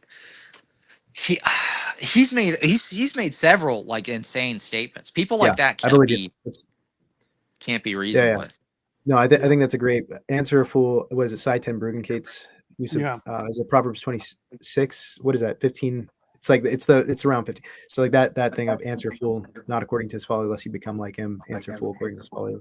That like double-edged thing of the fool gets a special designation of discernment of whether you even choose to engage or whether you choose to mock, I think is a right reading. That makes sense. Mm-hmm. Well, let's keep going. I'm curious, how are you brothers doing for time? I'm chilling. This guy in the comment says you cherry pick points of view, quit being friendly to science. So look, I don't even know how that's related. Can I say this thing because I know how it's related? The guy's probably one of two people. That guy's probably like either a Muslim or he's like a groiper, because they tend to do these things. If you bring up Islam, they're then like, well, what about the Jews? Oh, you can't talk bad about Muslims and not talk bad about Jews. Look, dude, this is the thing.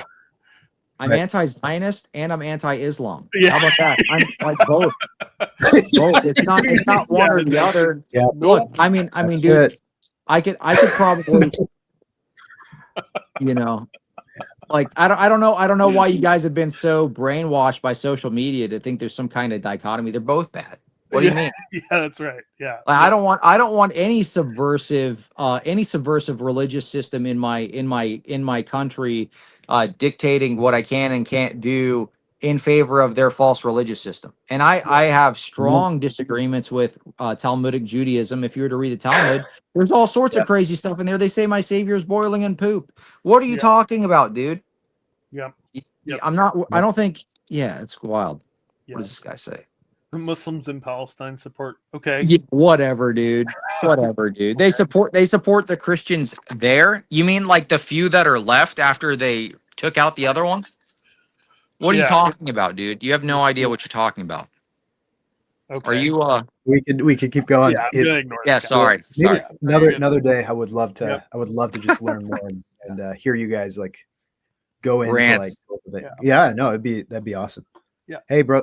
Let's keep going. Keep doing. And I think a lot of Christians are looking like, wait a second, have we just gone hot? Yeah. Or not only do they want to kill us, but it's like that place in the Gospels where Jesus says, "That's why you want to kill me," and they said, "You're crazy. Who wants to kill you?" Right. Yes. Yeah. Nobody's trying to kill you guys. Yeah. They said to the person who was going to be crucified, who's going to be killed. Right. And so, gaslighting is not just a 21st century phenomenon. Right. So then my question goes to then, how do you fight this? Because I think a lot of people are starting to come up with some ideas that some of them scare me a little bit. But I think you have a new group of people, a new Christian right that's starting to wake up and see they're actually trying to gun us down now.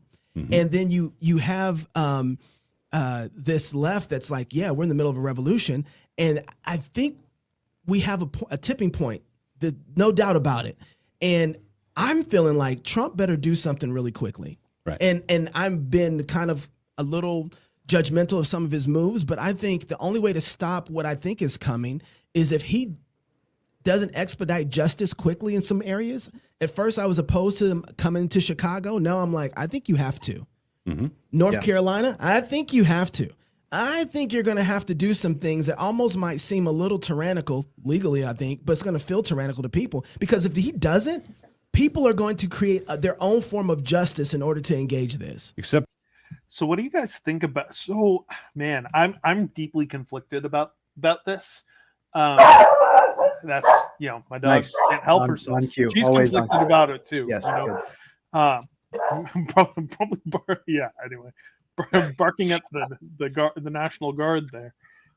So I have been very.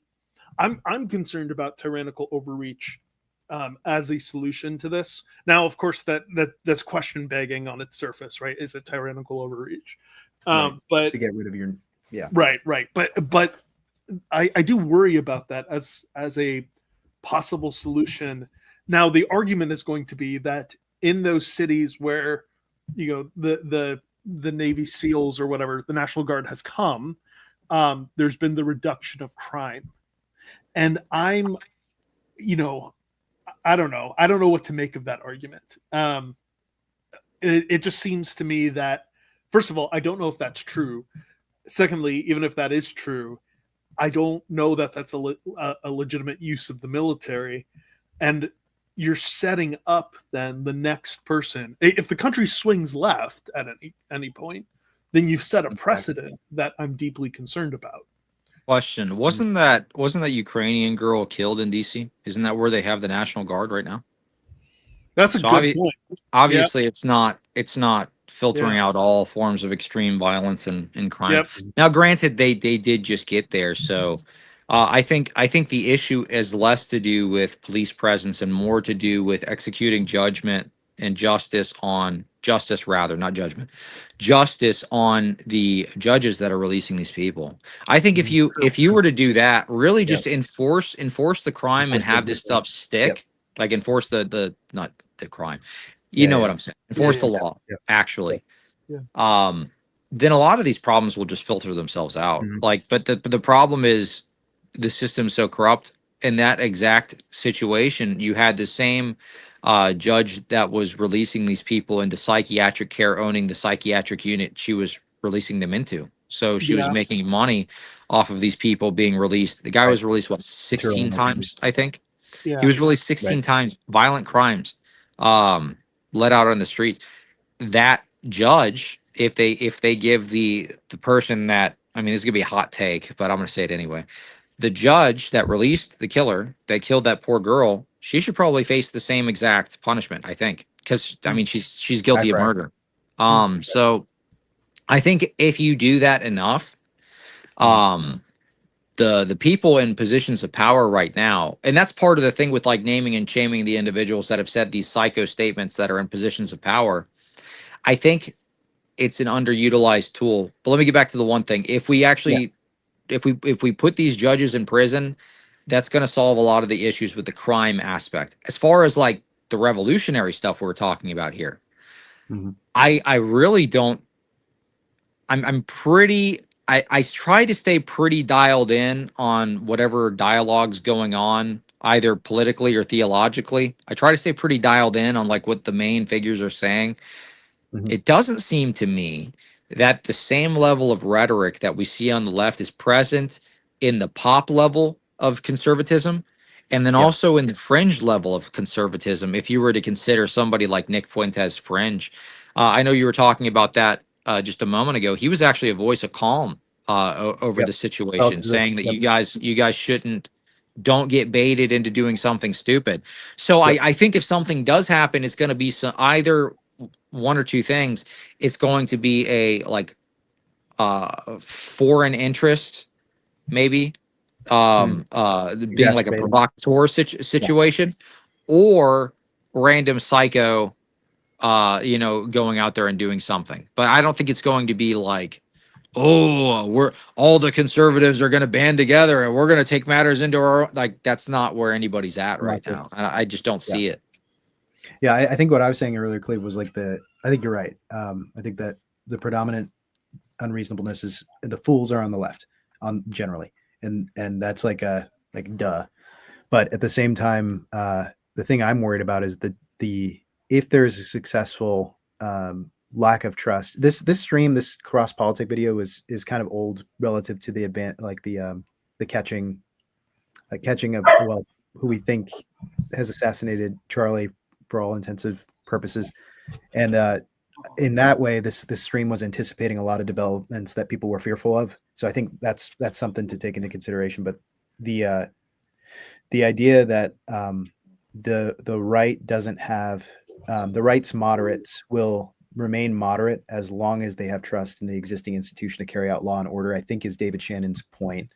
And I think he's right. I think he was right to Sean's earlier concern that if there hadn't been such a quick identification of this is the killer, if that hadn't happened, I do think that probably a deployment of force would have been wise as a way to reinforce the moderate conservatives' sense of justice in the institutions and this manhunt being executed. Whether or not that's like wise in terms of the long-term play of the American government structure, it's tricky because of all of the different encroachments we've had for, arguably since World War II. As an aside, I don't know why, Cleve, I have the camera you have. I don't know why it just zoomed in on my face like this. Oh, go like this with your hands. Wait a second. Do it again, but do it from the wide angle like that. Okay. Oh, you might have to do this actually. Stop. No, for real. Start from the outside. Okay. Wow, that's wild. Hey, there's a setting. There's a setting if you go into that's funny. There's a setting if you go into the OBS little like launcher or whatever, turn off the AI gestures and turn off AI tracking. That's what I did. I actually like the tracking on my face, but anyway, I like the tracking on my face. You could turn the hand gestures off. Oh, okay, that's interesting. All right. Anyway, I did that in the middle of my Gavin Ortland show, and we had to reshoot. Nice. So I was like, listen, guys, listen, and it was like, Anyway, excellent. All right, let's keep going.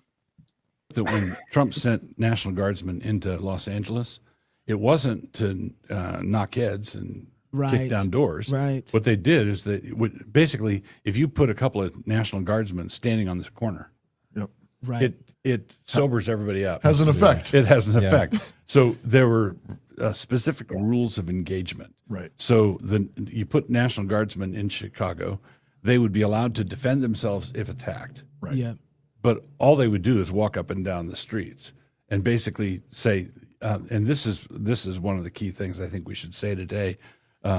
Sam Francis coined the phrase anarcho-tyranny. And anarcho-tyranny is where you have an establishment that foments and encourages anarchy from one sector of the population, the criminal class, and exercises draconian crackdown measures on the law-abiding class. So criminals are slapped on the wrist and let out. Rapists, murderers, they're sent out on the street again. But if you send out a mean tweet, right, you get arrested at Heathrow. Right. Right. So if you're a Pakistani grooming gang abusing British girls, right, then nothing. But if you criticize the immigration policy of the UK, they come down on you like a ton of bricks. That's anarchy for one class, tyranny for the other. Yeah. And it keeps everything destabilized, and that's what they want. Yeah. And that's what has to go. Do you think You're muted. You're muted. I will say, yeah. I will say that, so that does, it sort of fits the general tenor of the side that I so the reason I think, and I've used to do this more, like I think in the past few years, hopefully, Lord willing, I've toned down punching right. The reason I used to punch more right, I think if I'm being honest with myself, is it's because they were more willing to take it versus the left, like more willing to like engage it and to like try to like push they back can take it versus still the actually left is traumatized and they're going to try to mobilize society against you. And that itself, I think, does play into the sort of thing he's talking about. With respect to, a British grooming gang, if you speak out against British grooming gangs, your language has to be really careful. But if you call Douglas Wilson or his followers losers, like you can just do that. They'll make a meme. Yeah. And that struck me as, I mean, that was like hearing Russell Moore. What's funny is I'm sure, George, you and I have different views on Russell Moore. And like in the past, I've really I've liked him historically, but he's sort of part of that evangelical world that I live in. But what was really distasteful to me was calling everyone who likes Wilson a loser. Because I was like, George isn't a loser. It's like just like, wait, what are you doing? But it's easier to say that for someone like Russell Moore than to say Nadia Bolz-Weber is a loser. And that's really interesting and telling to me. And my own heart. That's another thing I'm sort of rethinking in terms of like, you know what? Like actually, like I can't just punch right because it's easier to punch right. Like I actually have to think intelligently about like the fact that look, what Nadia Bolz-Weber does, what the gangs do in Britain, like all of that is actually evil, and in fact more evil in a lot of cases. So I don't know. That's just something I'm thinking through. Yeah, just only punch left is what you're saying. yeah. Swing the other way. Yeah, just do polemics in the other direction. Come join the dark side with me. Yeah, this is my homeboy. Progressive poet. I hope no one clip that, please, God. Clip that. I think with the UK situation is completely different than the United States situation. The UK is basically fallen. I've said this for a while. They do have to take relatively drastic measures. Otherwise, they're going to lose their entire country. That situation is way worse than the United States situation. We're just like mad. Okay. We're mad. We're dealing with a tragedy that just unfolded, but we don't have rampant migrants stabbing people in the streets every single day. We don't have 1 in 4 girls getting art. You know, we don't have that type of situation. We don't have a government that, like you said, is actively persecuting our people and is actively showing themselves to be basically hostile to their citizens, to the law-abiding citizens, at least. In that situation, I mean, you fill in the gap. What needs to happen there? It needs to be something dramatic, and that would be, if I was a citizen of that nation, I would be all in for. I mean, you'd have to make some pretty drastic measures. Either there could be some kind of political option where you get, I don't know, maybe the right party in and they take it upon themselves to do drastic measures. I don't think that's going to happen. But this is the thing. That's why you have little girls carrying axes and knives there. Yeah. That's why you have people going to, trying to defend themselves, and then they end up going to jail anyway. But not trusting your government is the exact reason. Somebody's going to clip this, but that's the exact reason people banded together back in the day and tarred and feathered their politicians, or banded together back in the day and found the person who committed the R and took matters into their own hands because the government wasn't doing it. So I think in those situations, that's a lot different than the United States political situation. And it's very bad. It's extremely bad in the UK. I fear that soon we may actually have a first world Muslim nation with nukes, because that's kind of the rate that they're going. Yeah. They're being subverted, and it's a planned out thing. The mayors of all of the major cities in the UK's, at least the port towns, are all Muslim immigrants, basically. I didn't know that. Wow. Almost every single one of them. They're trying to do the same thing in the United States. Go look at the guy that's running for mayor of New York. Mondani. Look at the guy. Yep. Look at the guy that's running for the mayor of, what is it, Cincinnati, so on and so forth. I mean, we have several major U.S. cities that have basically like Somali Muslims running for office, trying to take these positions of power. So that, guess what they can do? They can bring in more of their buddies, and then they can take over more positions of power. We've got people.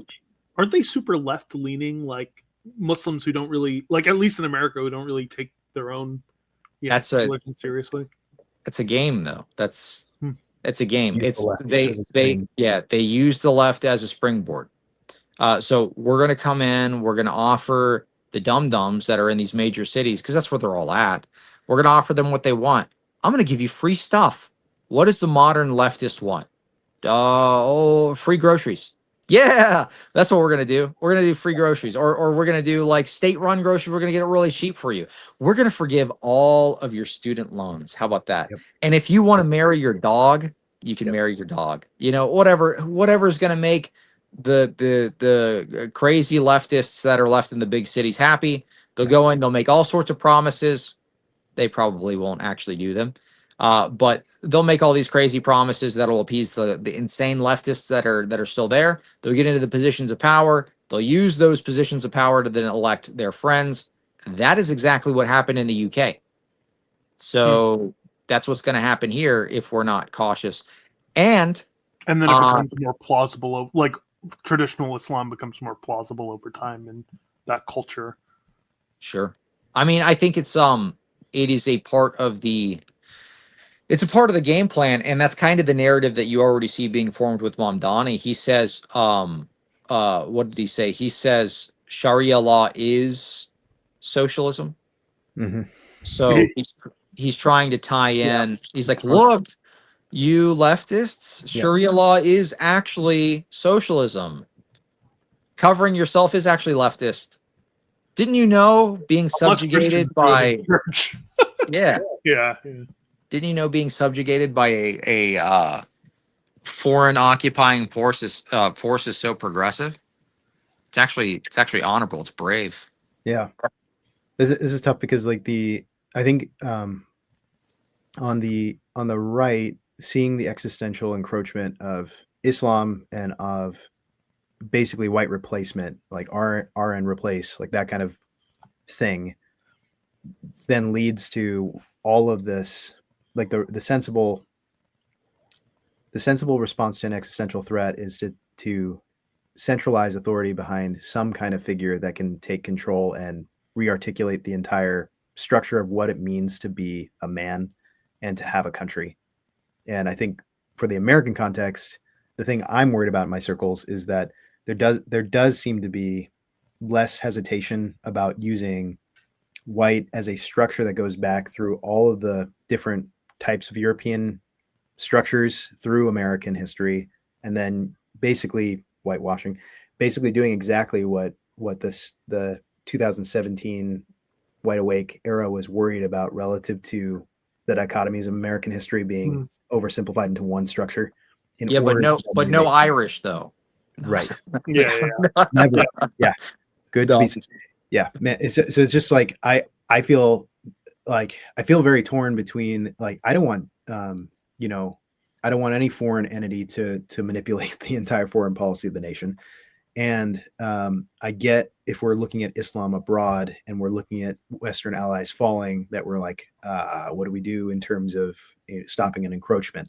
And it's kind of like one side wants a purist structure of rearticulating the entire. They just want revolution so they can rearticulate a simple white American Christian structure, which I actually like. I get it.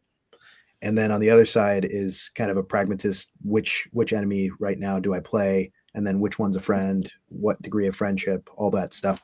So I feel like one side is like the moderate structure of, we're going to create these alliances so that we can actually get long-term reform within liberalism, versus immediate redress of grievances by giving power to white Christians as a structural block, and then figuring out all the minority questions later.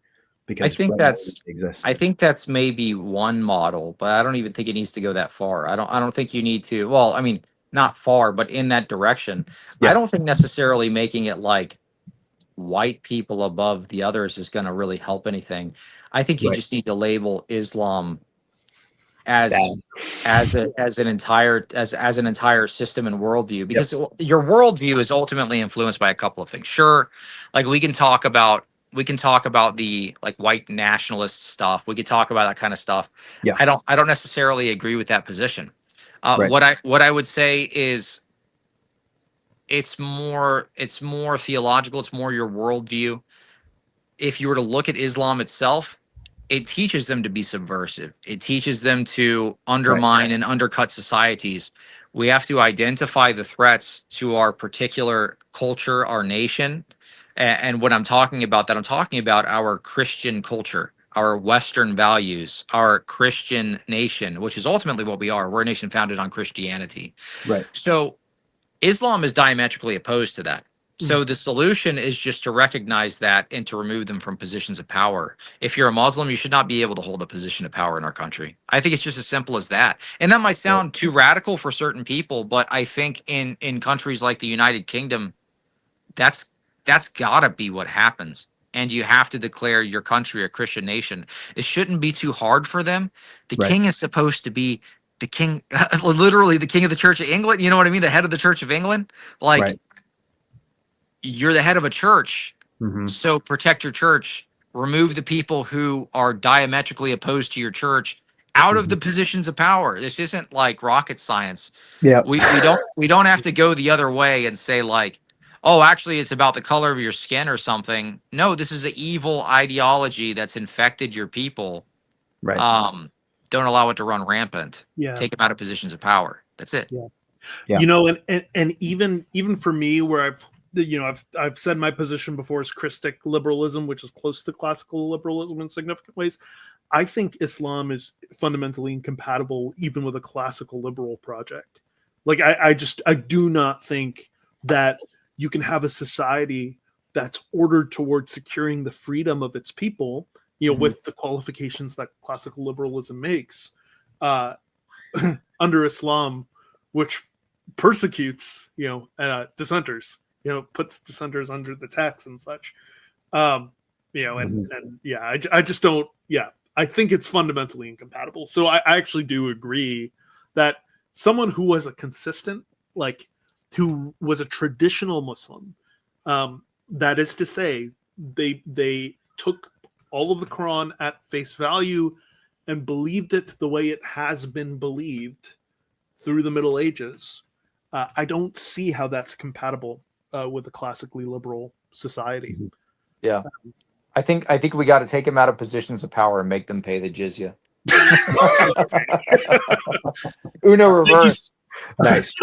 This is kind of random. This is so funny. Well, we're gonna plow through this video. Of course, brothers. Yeah. Oh, let me know if just let me know what time. This is so funny.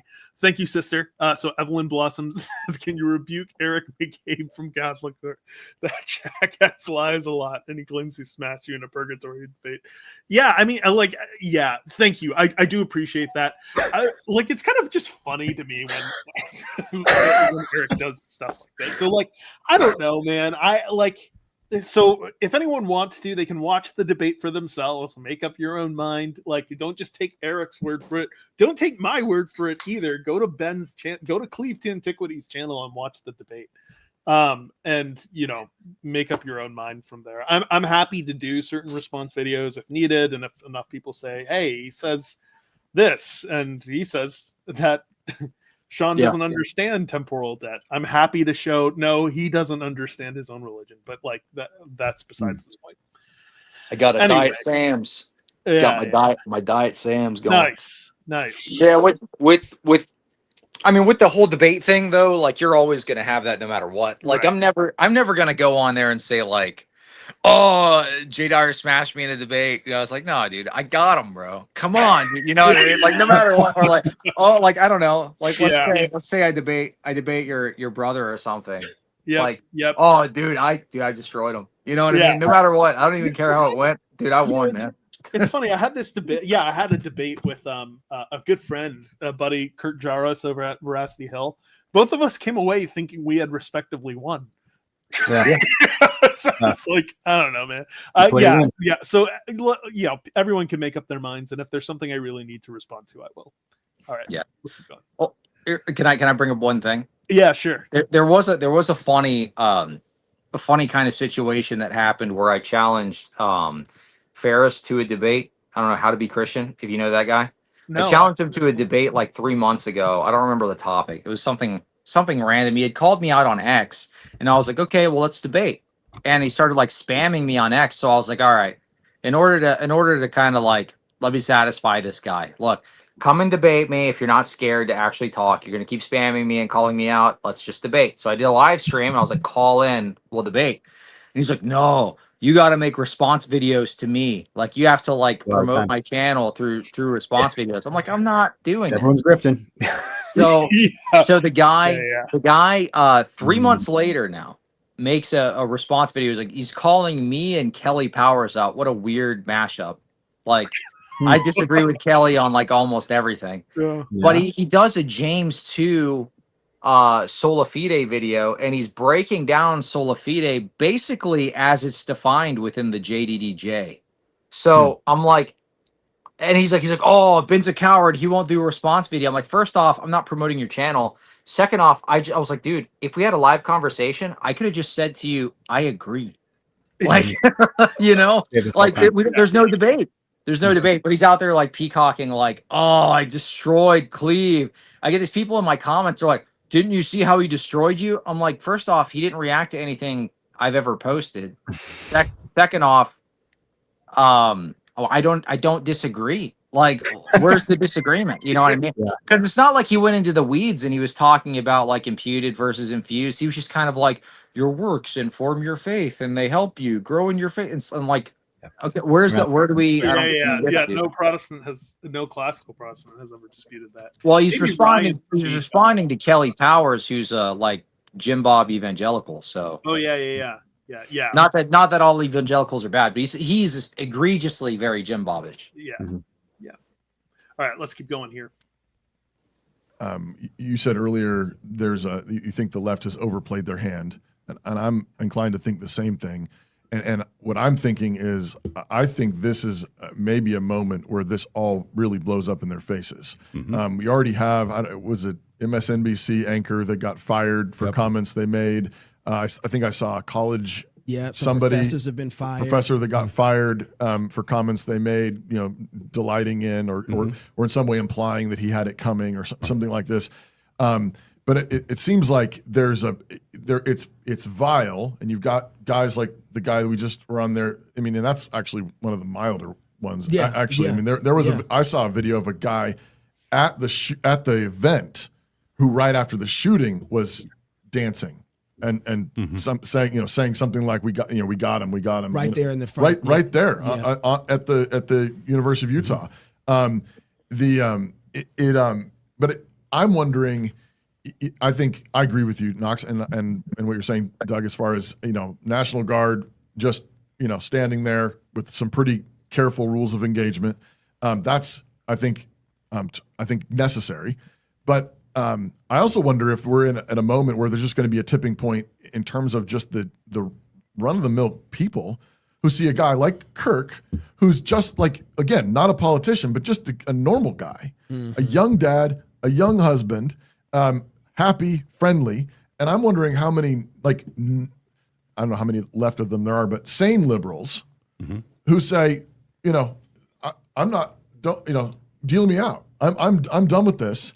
And simply start insisting on law and order. I'm wondering about this with the reports out of D.C. since Trump sent National Guard into D.C. is that crime has just absolutely plummeted. Right. And I'm wondering how many people in D.C. who have voted Democrat all their life are looking around and starting to say, wait, this is kind of nice. You can do this. You can actually stop it. And where you're at this point where I wonder if those kind of results, and then the contrast of, or you can have more shootings or more random, assassinations on Charlotte trains, or you can have, you can walk outside at night and not be afraid for your life. Do you think we get to a tipping point there where the populist simply rises up and begins voting the bums out and saying, no, we insist on it. The police actually have to uphold the law. Or does it have to be? But see, there's another wrinkle here because there was a comment made. Some Politico in Carolina said, "Well, we have to do a better job of policing," and the police chief or somebody said, "What do you mean? We arrested this guy 14 times. Right.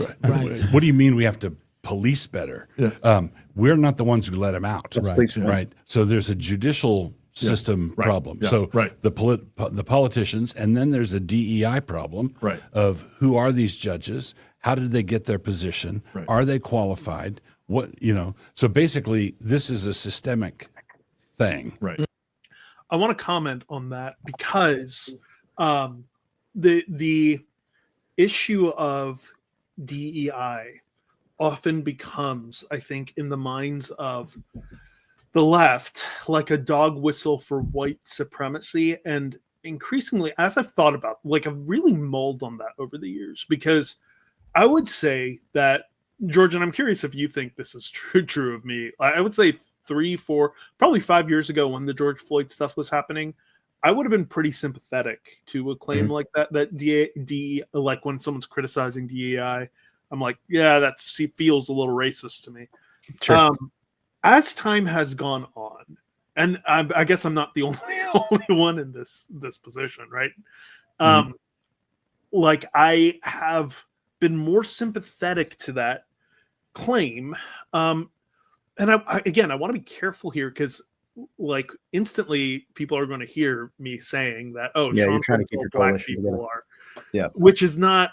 But again, as I'm even thinking about that, right, and just processing out loud, I'm like, the fact that that's in the back of my mind, that you have to, that I have to give. It's a weird deprogramming. Yeah. Right. Yep. But Cleve's just like, I've already. Yeah, you're just like, yeah, no. You should Cleve is just like, no black judges. No Irish flying planes. Yeah. No, I'm just kidding. No, I don't know. I've never thought DEI was a good idea to begin with. It has nothing to do with race. It's just like if you're hiring people for positions, it should always be merit based. It should never be race based. I think DEI is a racist program. It's not. Yes, and I would one of the ways this contributes to right and left butting heads and not being able to talk, I think largely the fault here on this issue seems to me to be with the left. Because if someone critiques DEI, like Charlie Kirk, right, and they say the judge who let that guy go and then he stabbed Irina on the subway.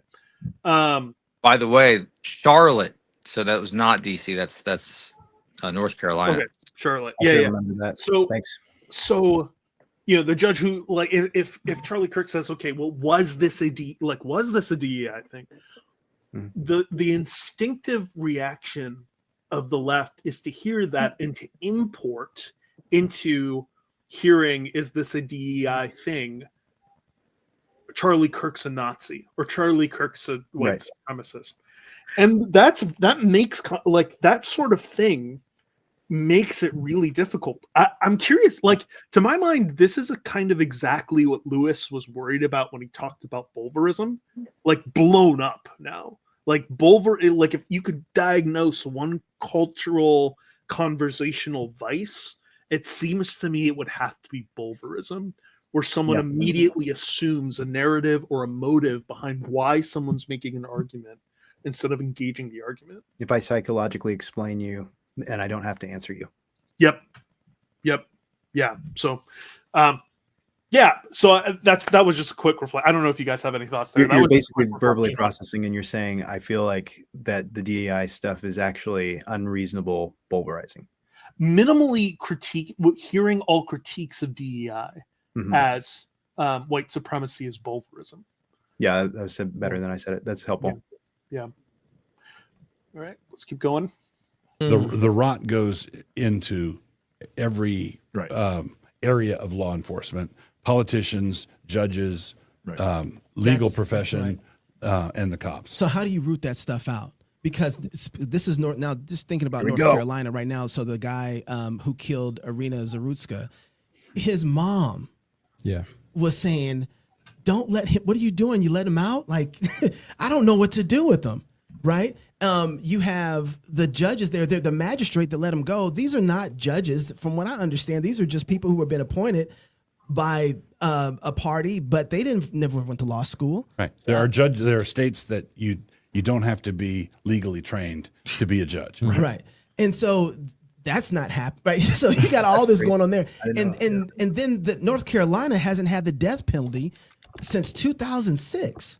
And they got 124 people on death row to this day.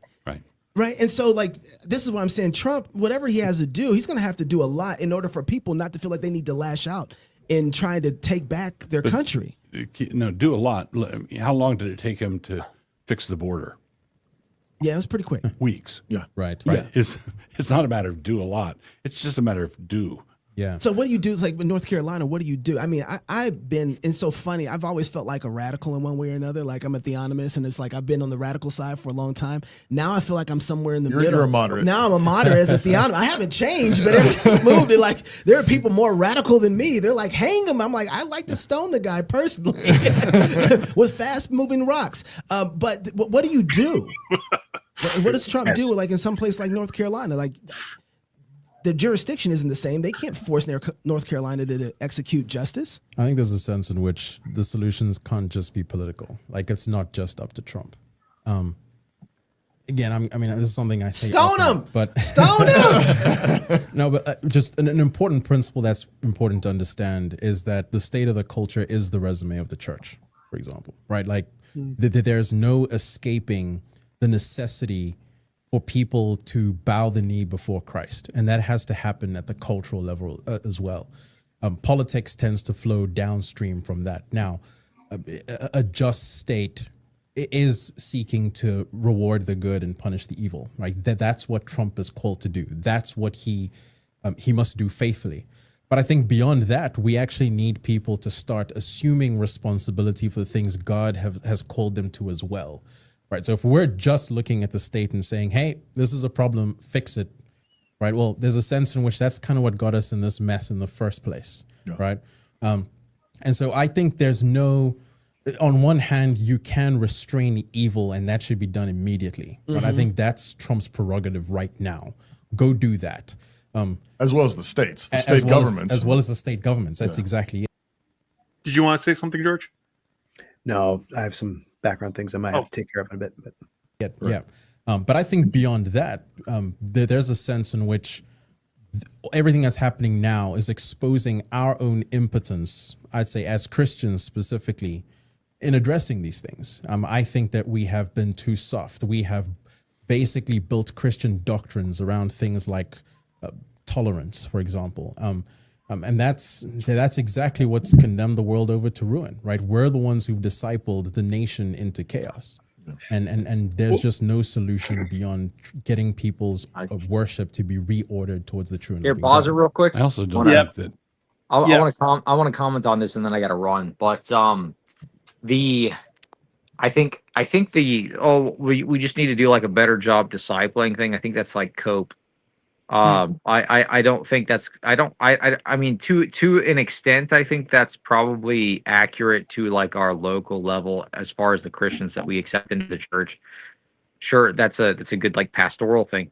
But as far as like politically, I don't really think that's the case. I don't think that has anything to do with it. I think the genuine piece here that's missing is we're not prosecuting criminals. We're not arresting criminals. We're not keeping them in jail.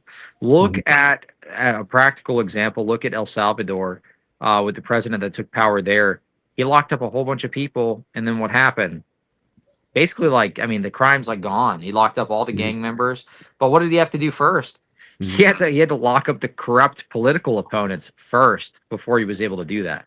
So my sense was that he was arguing that it's not just that we have to disciple Christians more, but that we've discipled Christians towards tolerance. Yeah. And we need to not do like, and so my sense is he might actually agree with that to some extent.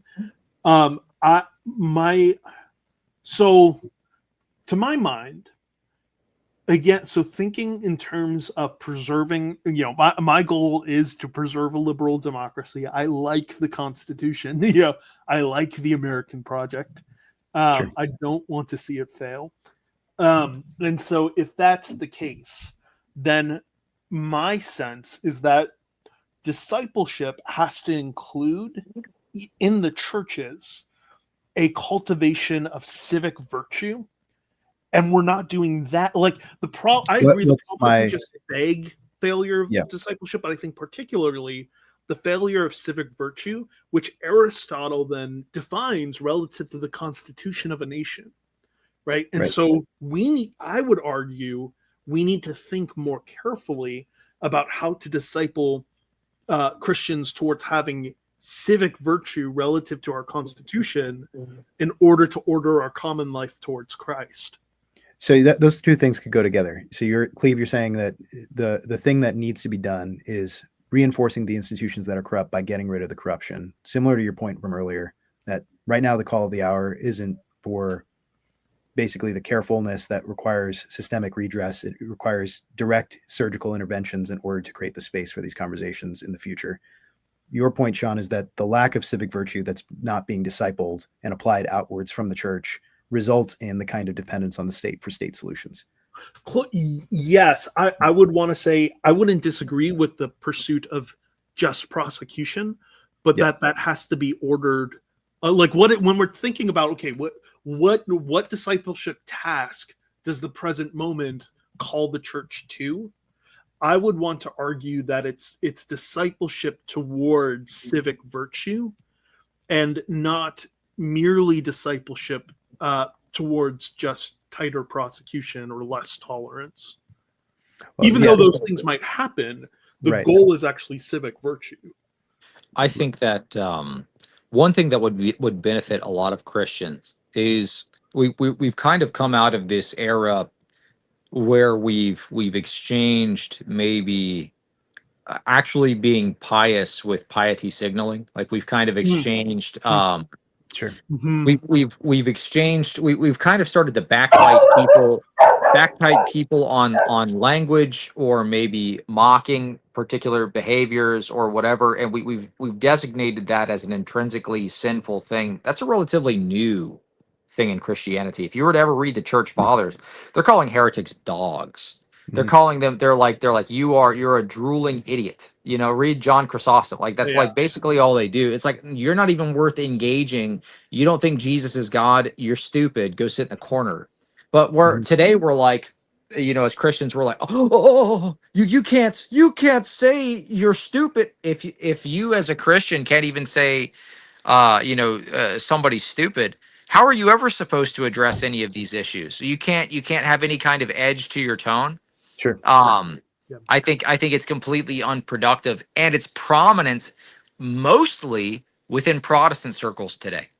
A lot of, especially the more evangelical leaning circles, will really clutch their pearls if they see anybody even speaking with any kind of edge whatsoever. And I think that's part of the reason why we do so bad in the debate scene. I mean, one of the aspects of it. Yeah. So to put you on the spot, Cleve. Did you side with Gavin or Joe Rigney? I didn't watch the video. Yeah. No. So to some extent, I agree that there is a place for harsh clarity. Where I want to be careful is also to say there are times our fathers failed, right? And in the context of the Reformation, especially, right? Like polemics got really bad in the context of the Reformation. And there are two responses we can have to that. Either, the Christian Wagner type, like, oh, they were so real for that. We should go back to that. Protestants need to, we should go back to throwing that one Baptist James White idolizes in the tower in the prison. Franz Erlib or whatever his name is. Or the other reaction is to say, look, like I can't say my fathers were uniquely bad because literally everyone thought like this. It wasn't just Christians either. It was just like this is how everyone thought.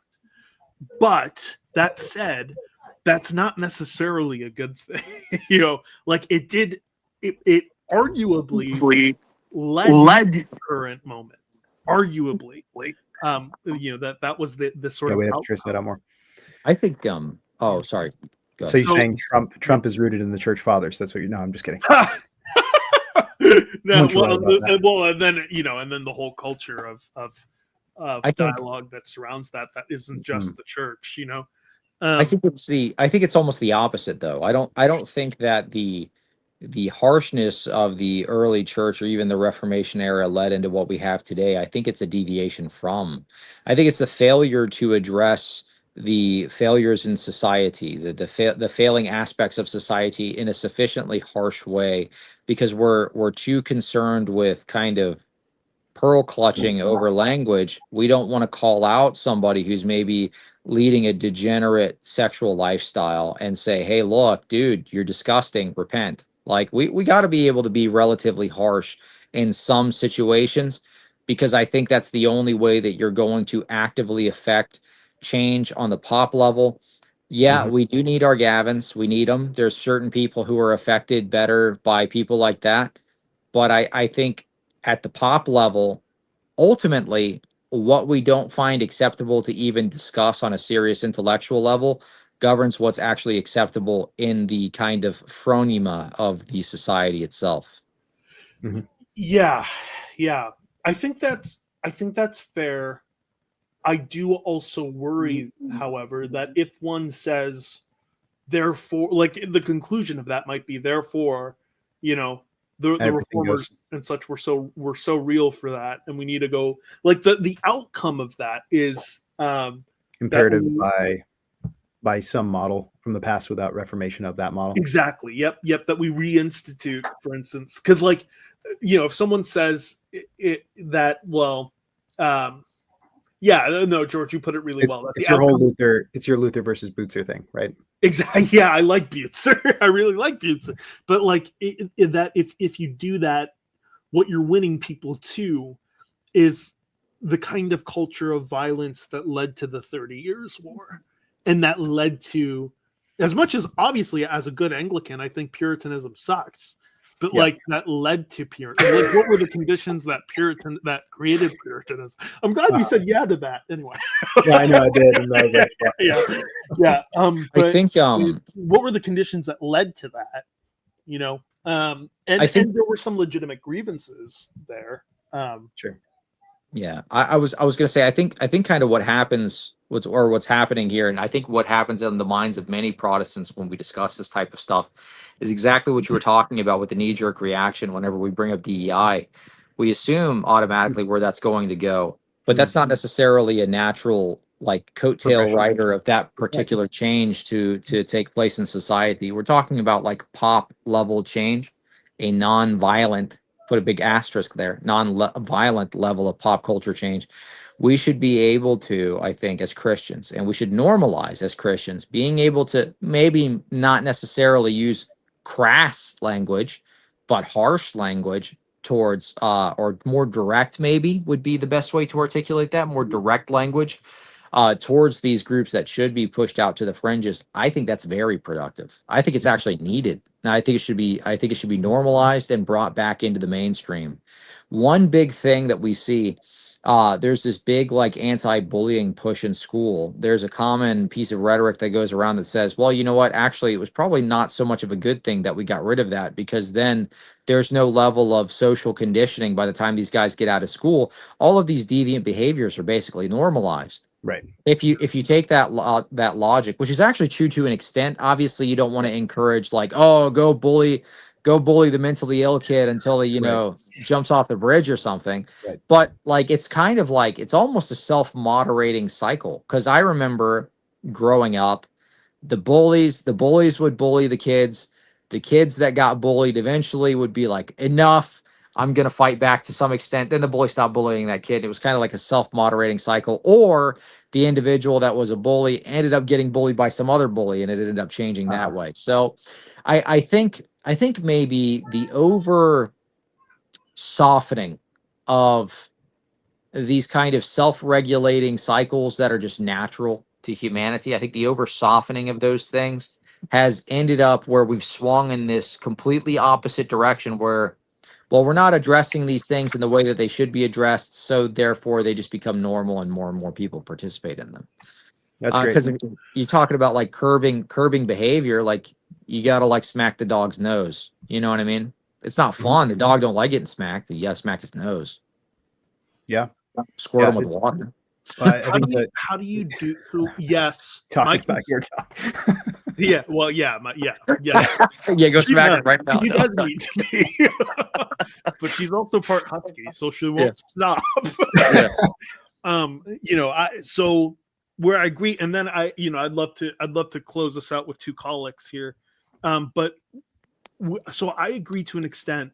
What I worry about is that the telos of something like the serrated edge, which, Cleve, is essentially what you're like. You should. I think you should read that. I would love to hear your thoughts on that book.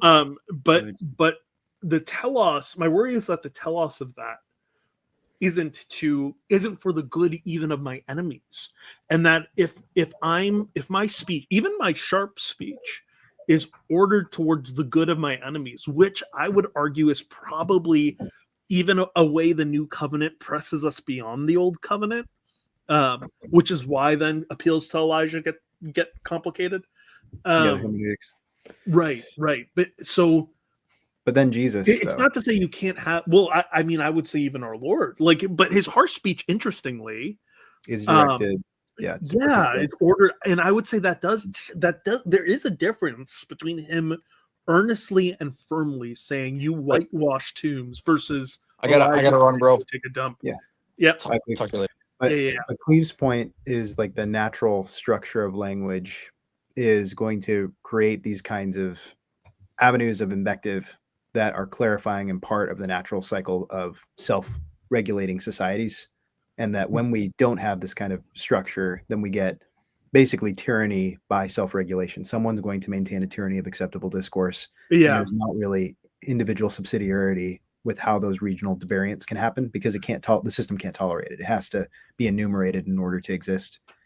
And that's a weird peculiarity of the Western legal culture, because we basically taken the legal structure, which goes to your point on sola apostolica and all this other stuff. Yeah. It's like if we take this legal culture as the only thing that exists, and we say only the legal culture exists, there is no community of interpreters, there's no assumed structures, then we end up sounding very unnatural because we have to propositionally reason everything in order to have certainty before we move forward.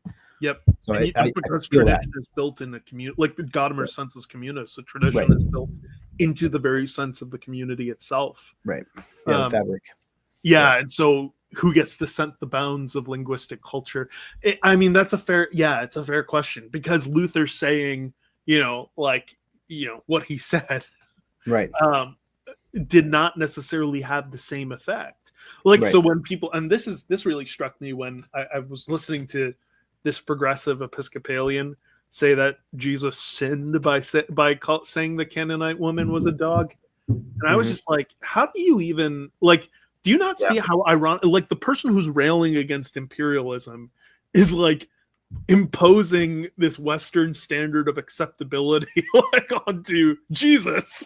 Yeah, you get to all this German criticism stuff when you start and which is a fair so that's a fair question, and I don't know that I have a good answer to that. And it gets back to where Stephen and Stephen Wolf and I clashed when we met was social. We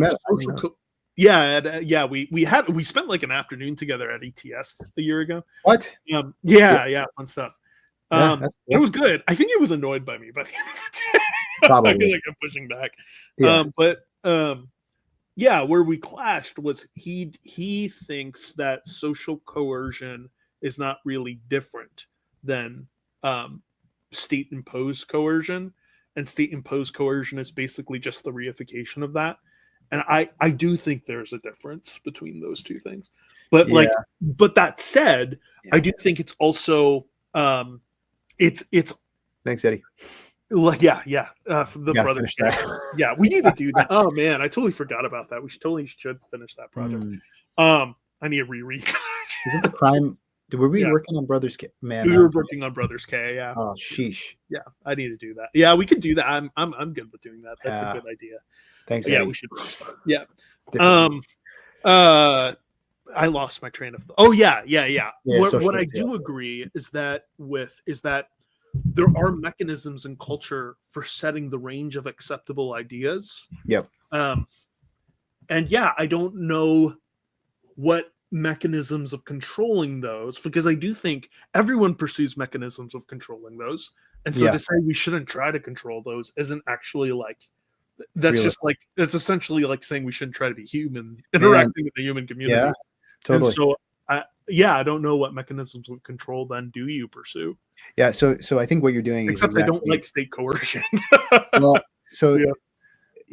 is I've had this Dunning-Kruger with Doug on my stuff with him, where I've been oh, he's so right, he saw this stuff, to being I don't know if he's right, to being I think he's about right, he's very close, because once I worked through all the math, I feel like I was doing what you were doing this past year of thinking through, because you have way more knowledge than me on a lot of different topics, where to get to this point of really thinking through what's the pragmatic end game going to be of this worldview versus this worldview, this kind of thing, going back to Charlie, and the blessing that God is this sorrowful providence that God is using to make people have a come to Jesus moment of is this worldview that I'm embodying actually leading to the common good, is the structure of the question here. Yeah. And I think something to ask relative to the coercion is at the point where there is an acceptable degree of cultural majority versus minority, what is the level and where are the exact parameters where I will accept someone minority wise having to say, I didn't want that, I didn't vote for that. And if there's no level, then what degree of smallness to the government has to be the consequence for the government to work?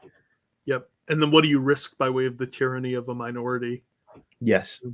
Which I think we've been suffering for a while, going back to some of Cleve's points on the nature of policing language and the nature of DEI that you brought up earlier, that the self-policing of language and the weaponization of the virtue of the minority as a controlling everyone else's actions around them Yeah. is something that now everything is pushing against. And I think the larger structure of, if white Christians can articulate themselves in the same way that black Christians did just a little, like a blink ago, in the same kind of thing as I have been the entire guiding structure for the American project since the beginning, which is so funny to see this whole thing. Like we can't, to Stephen Wolf's point, we need an American ethne, and we also need some kind of reconciliation between liberalism as a structure that can actually narratively trace itself to the beginning. Yeah. If Except he wants to tear down liberalism. Yeah. Right. It's like if all liberalism is bad and only Christendom is good, then the American project itself is just doomed to fail. Right. It's just bad. It shouldn't be done. And he's actually advocating for the destruction of our country. Right. And that's the problem, is like right now, everyone's politically posturing and not wanting to clarify terms. They are not wanting to actually do it because they need their coalition to hold in order to get power. And so it's kind of like, well, okay, so then at least if you're a thinking person listening to this, asking those people, because none of us really are kings relative to this stuff. Like there are people that are frankly way more influential than all of us. But we're all connected to local people that are making determinations. Going back to the discipleship point Lennox was making, I think we can kind of point out points that you're trying to sum up here as discipleship should be extending into civic virtue, and civic virtue should be our discipleship, and what kind of language is appropriate with the people around us we are trying to bring into the kingdom, and what kinds of systems locally up through the state, up through, local, county, state, federal, what kinds of things are actually within your zone of influence relative to your capital, your station of life, that is part of your application of discipleship to the world around you. And all the acknowledgments, the world, there's a lot of reasons to not engage the world right now. There's a lot of sins, there's a lot of addictions, there's a lot of algorithms, all these things, there's a lot of income disparity, all the things that are there don't remove your responsibility to actually ask before my God, what should I do? Yeah. That's a great word.